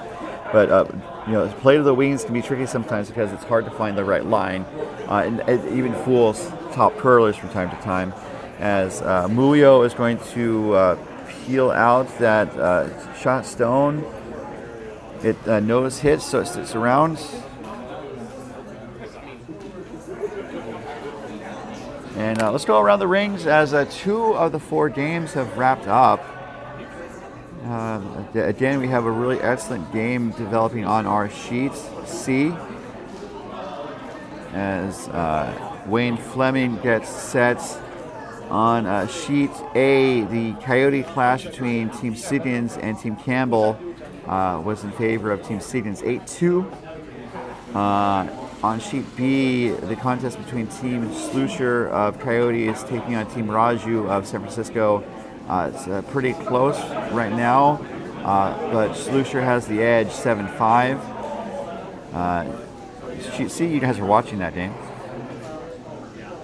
So Fleming was asked to hit, and I think ideally stick around, but rolls out. Not a bad outcome, but it does give Meyer a chance to split the rings. And again, Meyer wants to force here and to come home with the hammer down 2. And of course, Tait would like to blank this end, so they have the hammer up 1 coming home. So finishing our trip around the rings. The other game that just wrapped up was on sheet D, another Coyotes clash between Team Leclerc taking on Team Aronson, and it was all Leclerc, 7-0 winners in that game. So taking a look at the standings in the men's pool, Leclerc is the only undefeated team left in the field at 4-0. And that draw, by the way, from Muyo looked really good. Fist bumps all around. So Meyer is sitting 2. And looks like they're going to try to hit and roll across the house. As Fleming gets set for his last.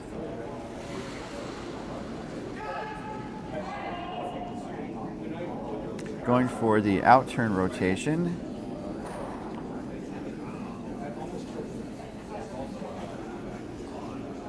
It's going to be a hit on the outside and it stays out. So definitely the hit was made. And it's now Meyer just sitting 1. Meyer is looking for his first win in this event. He's had some close games, just hasn't been able to cash in. And this is a he hasn't been able to cash in, but he's had some really close games. Almost all of them have gone the distance. 2 of them actually went 2 extra ends, opening the tournament for Meyer against Leclerc. And Leclerc had to fight back to tie the game. And then it went to the extra end. Leclerc stole that last time with just a brilliant shot. And then he went up against Meyer from San Francisco. Sorry, he went into Siggins.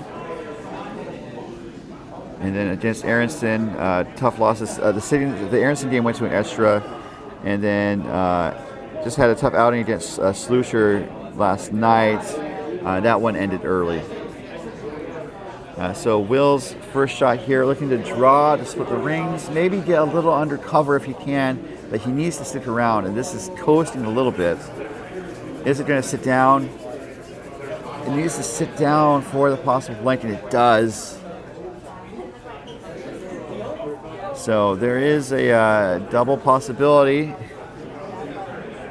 which I think Tait would need to try to make 1 double to have a chance to blank the end. That's what they're lining up. Hit the inside of the yellow, inside of the red on the right, and then spin back to the red on the left. So looking at Tait's record, Tait's at 2-1. And Tait opened the campaign with a win against Aronson, win up against the Leclerc Buzzsaw. and lost 6-4, pardon me. Tait played Campbell next with a win, and he's playing Meyer right now. Teams are playing 5 games, and then that will set who advances to the playoffs. So Tait needs this win. He basically needs to win this game and the next game against Raju to have a chance at the playoffs. And then Meyer, unfortunately, is out. I think just looking for some positive, looking for the silver lining with a possible win here. And so looking at the men's pool, the top 3 teams right now, the top 4, well, the top 5 teams, let's say.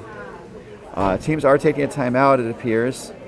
Let's see if we can listen in and see what they might be talking about.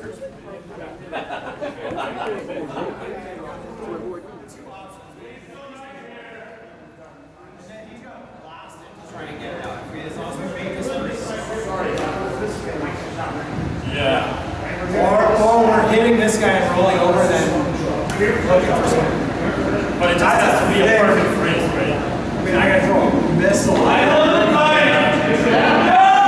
guess if we hit, at least we can roll somebody here, like bring this guy to the That's what I mean. I just want to make this three or that's a goal for water. Just this one, that's a tricky little line. That's my only.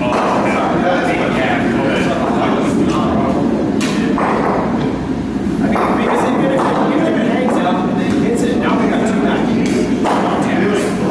Okay, yeah. Let's go. Well, you have 2 shots for the draw. And it's a little bit of no. It was just years.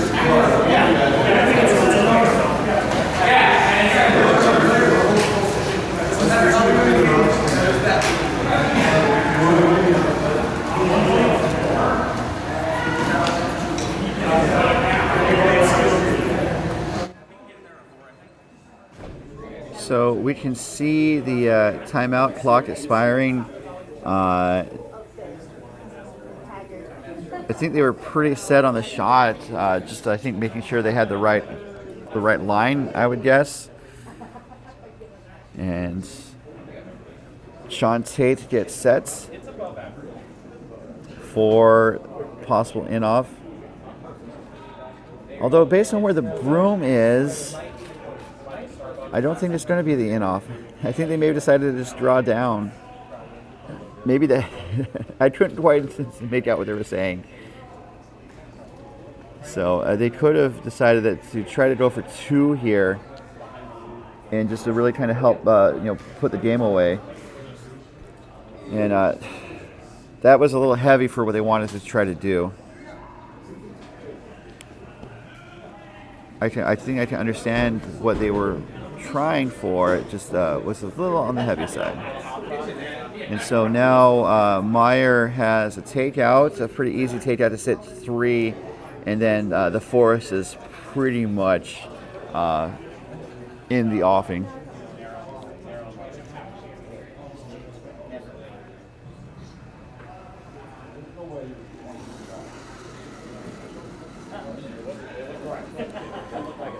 Wills rocked away looking for a nose hit to sit 3 and really turn up the pressure on Tait. Price worked to push it over for that nose hit. That shot was made. And now Tait is facing 3. I think just looking for a nose hit for a single points to take a 6-4 lead into the 8th and final end of regulation. So the end, I think, kind of worked the way that Meyer was hoping for, and he will have a chance in the 8th end to tie or maybe win the game outright.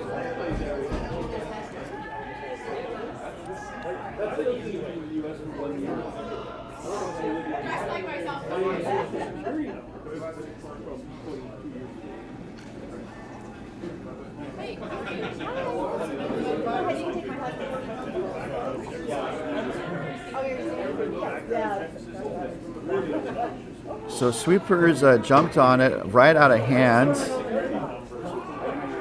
And this is over curling as Fleming comes out to help. Where is it going to end up? It needs to be biting the forefoot for a chance for one. And this is over curling, is actually going to over curl and end up giving Will Meyer a single point. So just a crazy outcome there. I was really expecting Tait to score there, and ends up giving up one. They are all square, so. And again, this could be part of the strategy, because what's better, being down 2 without the hammer or being tied with the hammer? And Tait could have done that shot. Well, there would be up 2 without the hammer. So either being up 2 without the hammer or being tied with the hammer. And so I guess maybe the risk reward was it's okay to give up a single point. It'd be nice to take a point, but it's okay to give up a single point. That could have been the math. But this game is just kind of forcing me to consider what I know about curling strategy, because some of the shots here have been intriguing, shall we say, especially in the past 2 ends. But the end result is we are tied, and we are about to start the 8th and final end of regulation. There is not going to be an extra end unless there's a blank, which I may have just jinxed it. There's not going to be a blank. These teams are too good.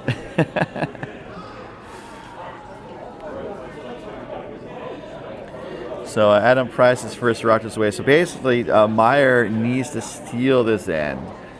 And so they're going to need to put up guards, and they're going to need to find places to hide stones for a chance to be sitting in a scoring position when it's all said and done. For Team Tait, the goal is to have a clean sheet, and then if you need to draw the button for a final point, that single point that you need to win, that's what you're going to do.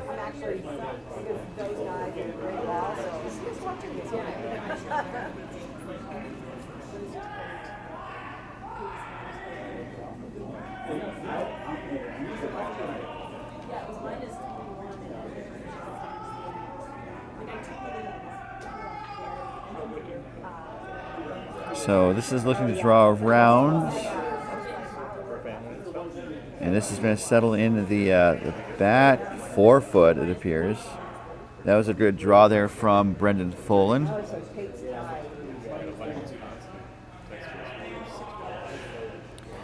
We've got a lot more curling action today here at the 2026 Club Playdowns, brought to you by curling.gg.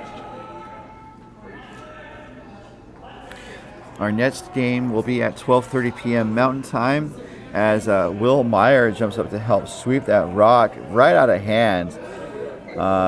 They want guards again to try to find places to hide, but they can't hog the stone, and they need to make sure it's over the line, and it's not going to get there. That is unfortunately a hard stone, and some places they put a dollar in the hog jar and they do a drawing to give like a little bonus to people at a curling event. So quickly the broom is down for Brendan Folan for a draw round again. Just put another stone into play. Our next games are at 12:30, 4:30, and 8 p.m. tonight, and that will conclude our pool play. We will know who is advancing to Championship Sunday. Championship Sunday games are at 8:20 and 12:20, roughly.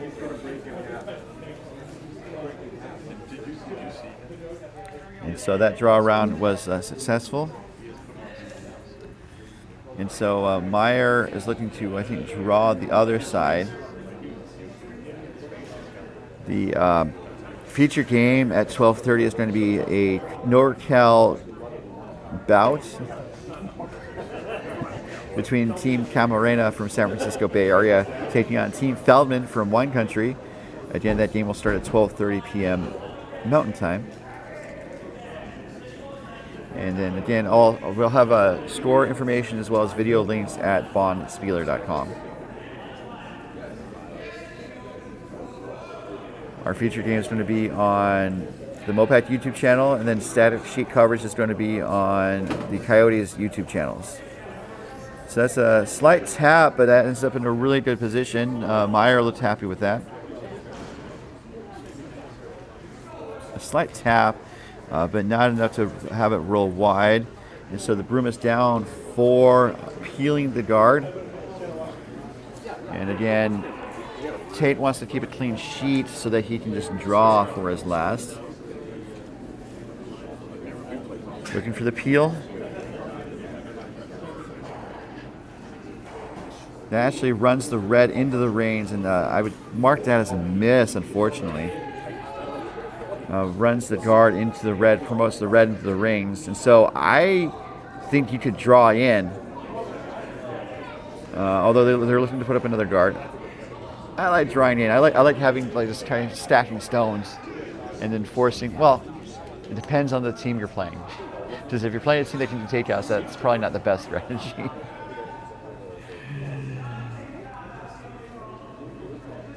As we have Jim get set. Looking to put up a guard.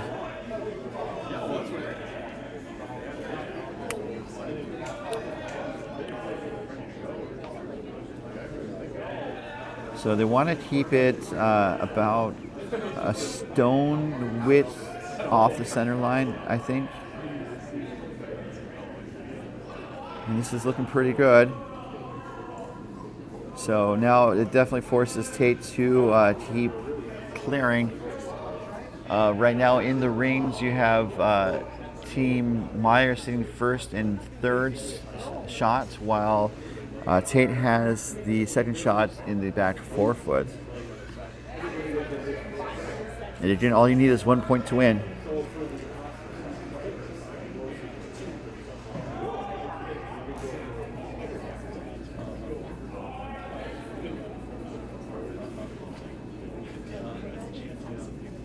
Looking to peel. This does clear one of the reds from the top of the sheet. I think also got one of the yellows moving as well.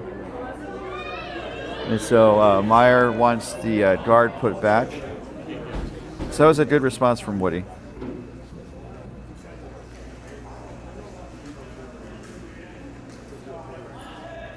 As Muyo's next shot is away.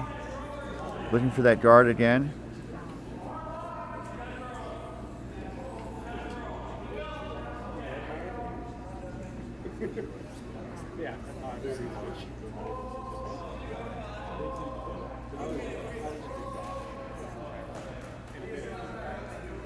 And again, another good guard put up by Team Meyer.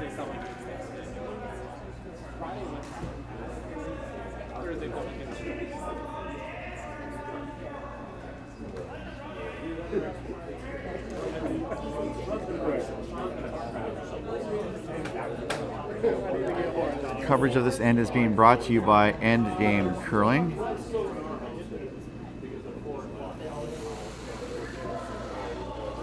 Take your broom on the road with ease with the Endgame travel handle. It's 100% carbon fiber 3-piece travel handle. Is built for convenience and fits most carry-on luggage. Learn more at endgamecurling.com. Oh goodness, that looked pretty good actually. Maybe open things up.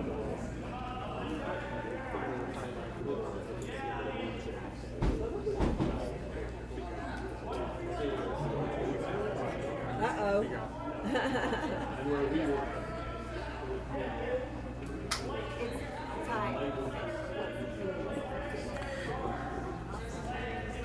So it definitely opened things up. Meyer is now sitting 2, I believe. And someone is turning 5 apparently.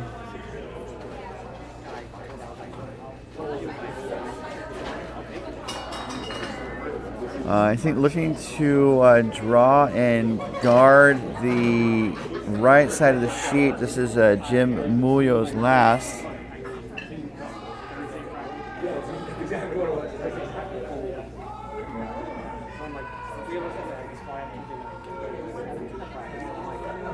I thought the screen was frozen for a moment there. Oh man, just the focus. They could be looking. They could be looking to clear the yellow, but that doesn't really help them that much. So they're looking to draw in, and maybe roll under a little bit. That could have been the call. And that looks beautiful. Wow.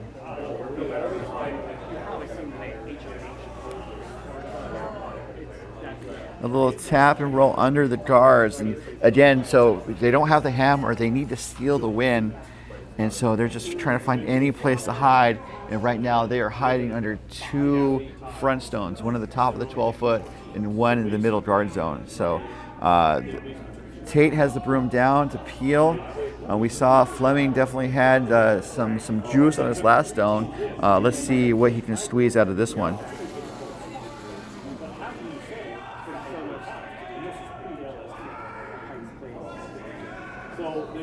Sweepers jump out of hand. Woody's working to hold the line. Clears the guard, and it's just going to roll off of the yellow on the right wing and then roll back and gets rid of one of the reds. Was that technically a double takeout?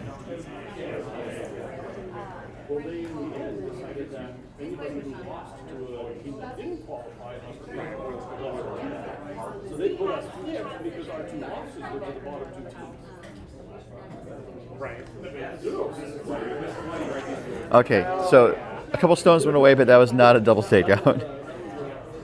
We are to skip stones. That was a great shot there from Fleming to clear the guard.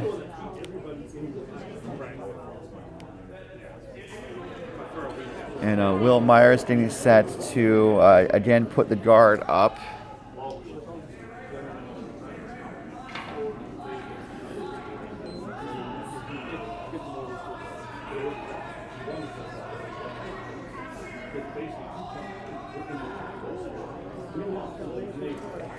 Take a second to make sure they have everything dialed in.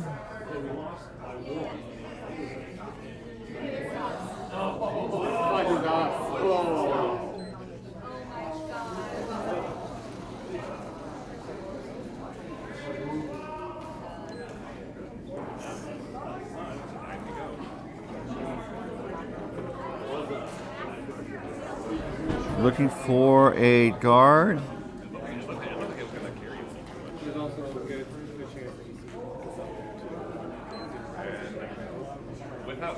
1640. Was that did he score that point? Oh, okay. And that looks pretty good. So you got staggered offset guards.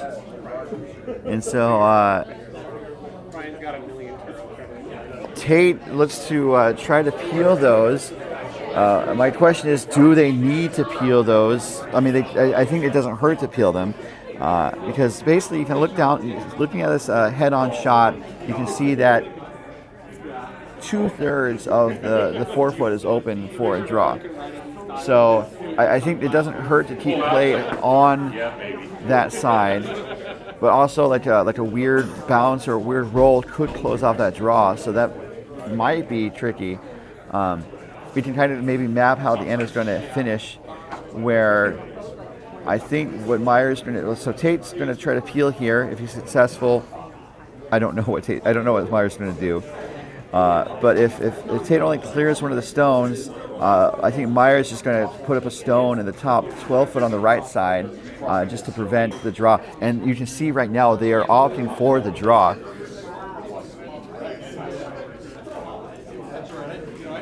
So opting to go now to get towards the button.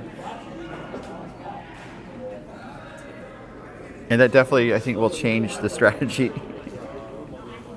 I already mapped out how this end was going to finish. And I just, when they say you can't script it, that's what it means. So yeah, you can see about that 2/3 of the 4-foot is open, including the entire button. So Sean Tait gets set for his first, facing one in the 4-foot.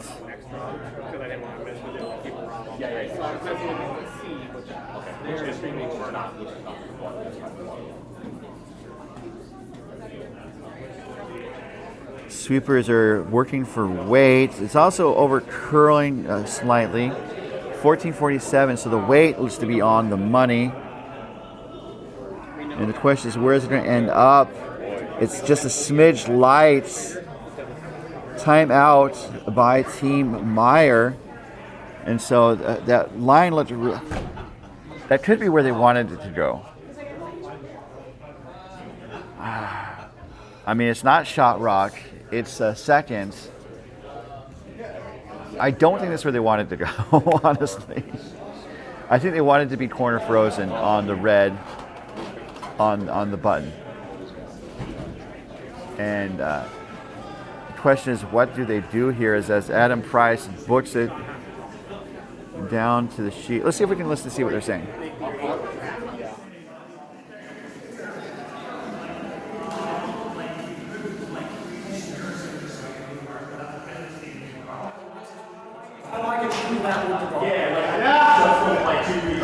I like a nice two. Yeah. As long as you get the shot to get to the side of center.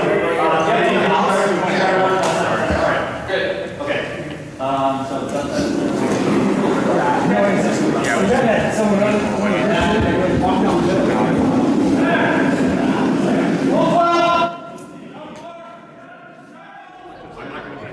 So the timeout is over. The broom is down. I think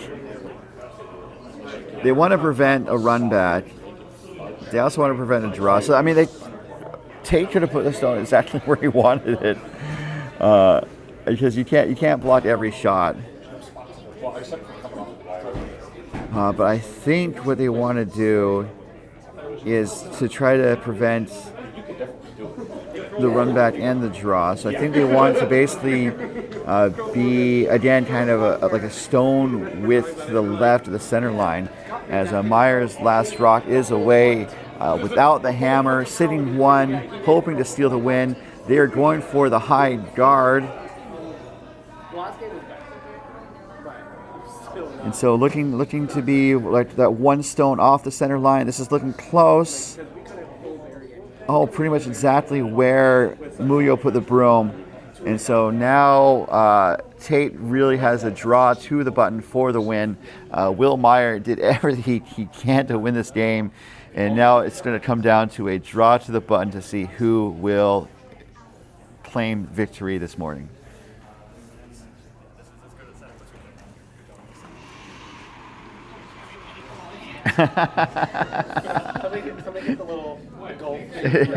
It did get super quiet here in this warm room. So the broom is down as Sean Tait makes his way to the house.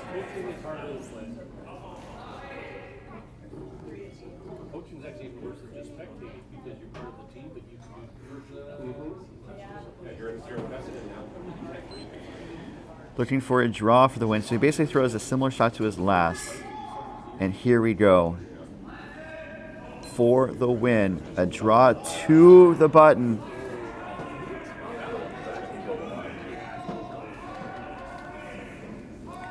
Sweepers are on it. It's hanging out. Fleming comes out to help. Is it going to get back? It's going to be close. It's going to be close, and it is going to be just a little short and a little wide. And Will Meyer and his rink claim their first victory in this event, make the final 6-5 in favor of the rink from San Francisco Bay Area Curling. That was an exciting finish there. Sean Tait just a little bit short. Oh my goodness. So, just an excellent game. I'm so glad you guys are here for it this morning. I hope you'll be back at 12:30 for our next game between Team Camarena taking on Team Feldman. Before we sign off, let's take one more trip around the rings, update you on the scores. And you know the drill by now. Let's go around the rings. Wow, that was a game. So going around the rings one last time this draw. Three of the games are in the books of the 4 sheets. On sheet A, Team Siggins of Coyotes, the 8-2 winners over Campbell from Coyotes. Sheet B is still in progress. Tied game, they're going to the extras, and it looks like they're to the third stones. Actually, we might want to try to jump onto that game if we can. I'll keep talking while I try to get my setup going. They're tied at 8. They are finishing. They're just starting the third rocks. And then on sheets D, we had Team Leclerc, the 7-0 winners over Team Aronson. Both teams were from Coyotes. So let me try to spin up our bonus sheet coverage. I have to make sure the Wi-Fi works first.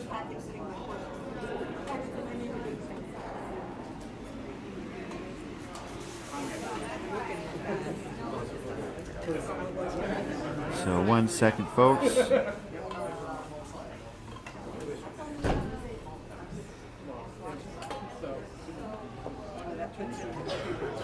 Okay. Ooh. Oh, excuse me. Thank you.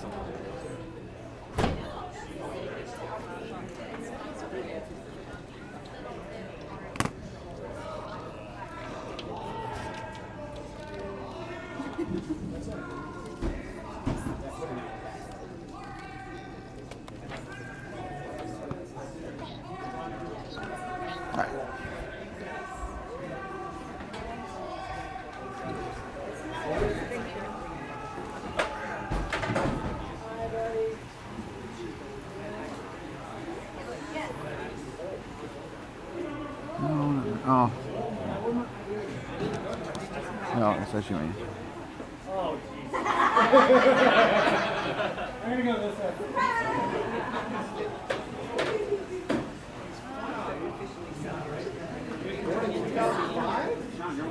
Yeah, I'm fine. Thanks for that. Okay, we are back. And we are bringing you bonus coverage from sheet B. The game between Team Raju from Bay Area taking on Team Slusser from Coyotes. So let's take a look at what's happening. So Team Slusser is playing with the yellow rocks. Lots of guards in play. And it looks like he is peeling one of the Raju reds that was guarding the center. It's a tied game. Oh, and one of the shooters rolled into scoring position. So Raju had to was forced to a single to tie the game to force the extra end. So that means Slusser has the hammer in this extra end. And they are calling their timeouts. So looking at the situation in the rings, Slusser sitting 1 right now, but Raju is in a position to raise, I believe. Well, actually, Slusser has the red rock, so my apologies. What is... Oh, yes, okay.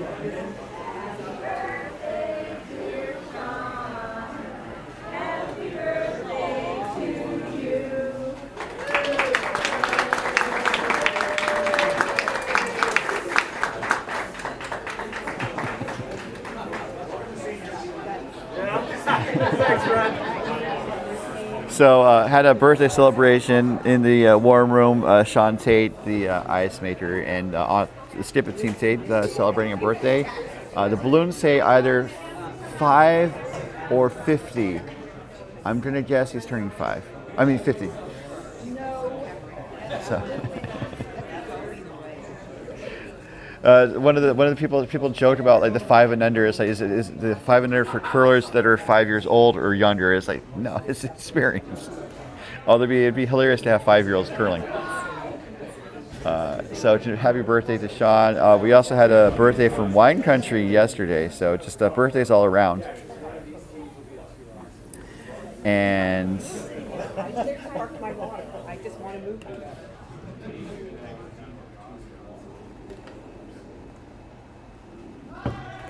so Sluicer with the red rocks is, I think, going to go for the raise. We are to skip stones.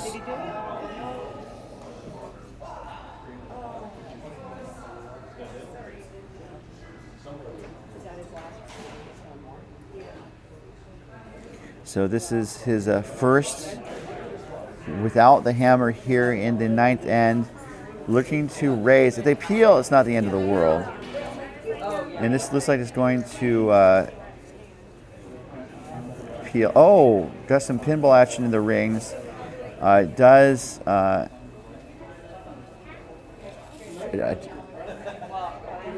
I don't think it was on any of the guards. It looks like it tapped the red onto the yellow and both kind of spilled to the side. So Raj is calling their timeout, and we're going to see who's going to have a birthday now in the warm room. it's like Chuck E. Cheese where they have a birthday every 10 minutes. So Raju with the yellow rocks is sitting shots, and the question is how do they capitalize on the advantage?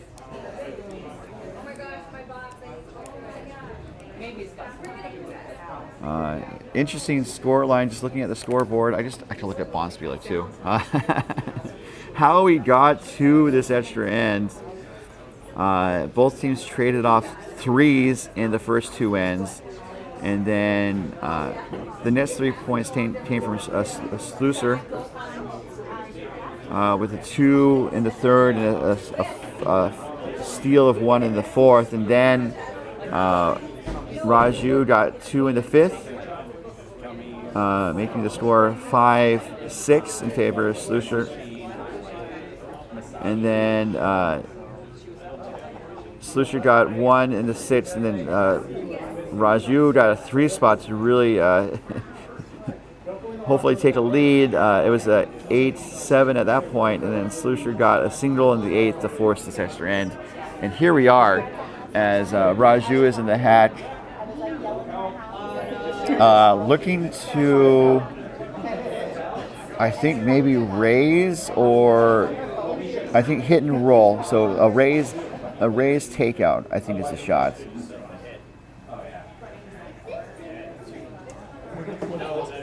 So I think it's over curling. So, oh, the raised takeout was there. It's going to roll across the raised yellow is going to roll across the house out of play, and so gets rid of one of the scoring reds. They still have one of the guards that's blocking the most easy path to the button, and Sluicer can't really get on top of the shot stone on the left from this view. So they're opting to draw, and I think draw around the center guard, hopefully buried, and then force Raju to either do a raise takeout or a tough draw for the win. So this is the last rock without the hammer, coming from the lead for Team Sluicer, Styler.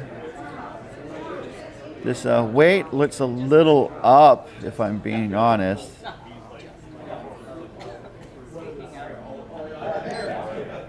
$13.82, so just a little up, not too heavy. Sweepers are on it. It's actually looking really good, as it's going to settle in on the top of the 4-foot. Good for shot, and that shot was not light at all, or not heavy at all. What was I talking about? So now Raju has basically, if he draws the full 4-foot, he will win this game. And just looking at the standings just to see what this game means. Tait is playing Raju next, by the way. So in the pool, Raju and Tait were at 2-1. Tait is at 2-2 now. Sluicer's at 3-1. So if Sluicer wins this game, he's in prime position to advance to the playoffs. So this is Raju's last shots. Looking for the full 4-foot for the win in this extra end in our bonus coverage sheet B. Sweepers are not on it. So either it's on the money or it's not there. And the answer is it's not there. So make the final 9-8 in favor of Team Sluicer over Team Raju. So that was a pretty exciting finish. And it's really great for Coyotes to have these additional cameras on the ice so we can bring you bonus coverage. As we turn our attention back to our feature sheet where they're getting ready for the next draw, which is just moments away. I say moments away, at 12:30. So we are about an hour from game time, but practice starts in half an hour. So we're going to say farewell. But before we do, just a reminder that coverage of this event was being brought to you by DoubleTakeout.com, offering rankings of the top men's and women's teams from around the world at DoubleTakeout.com, and by Curling.gg, offering real physics simulation, so skips and novice curlers alike can test out their shots to see which strategies work for them. Curling.gg. And by Endgame Curling. Elevate your game with Endgame Curling at endgamecurling.com.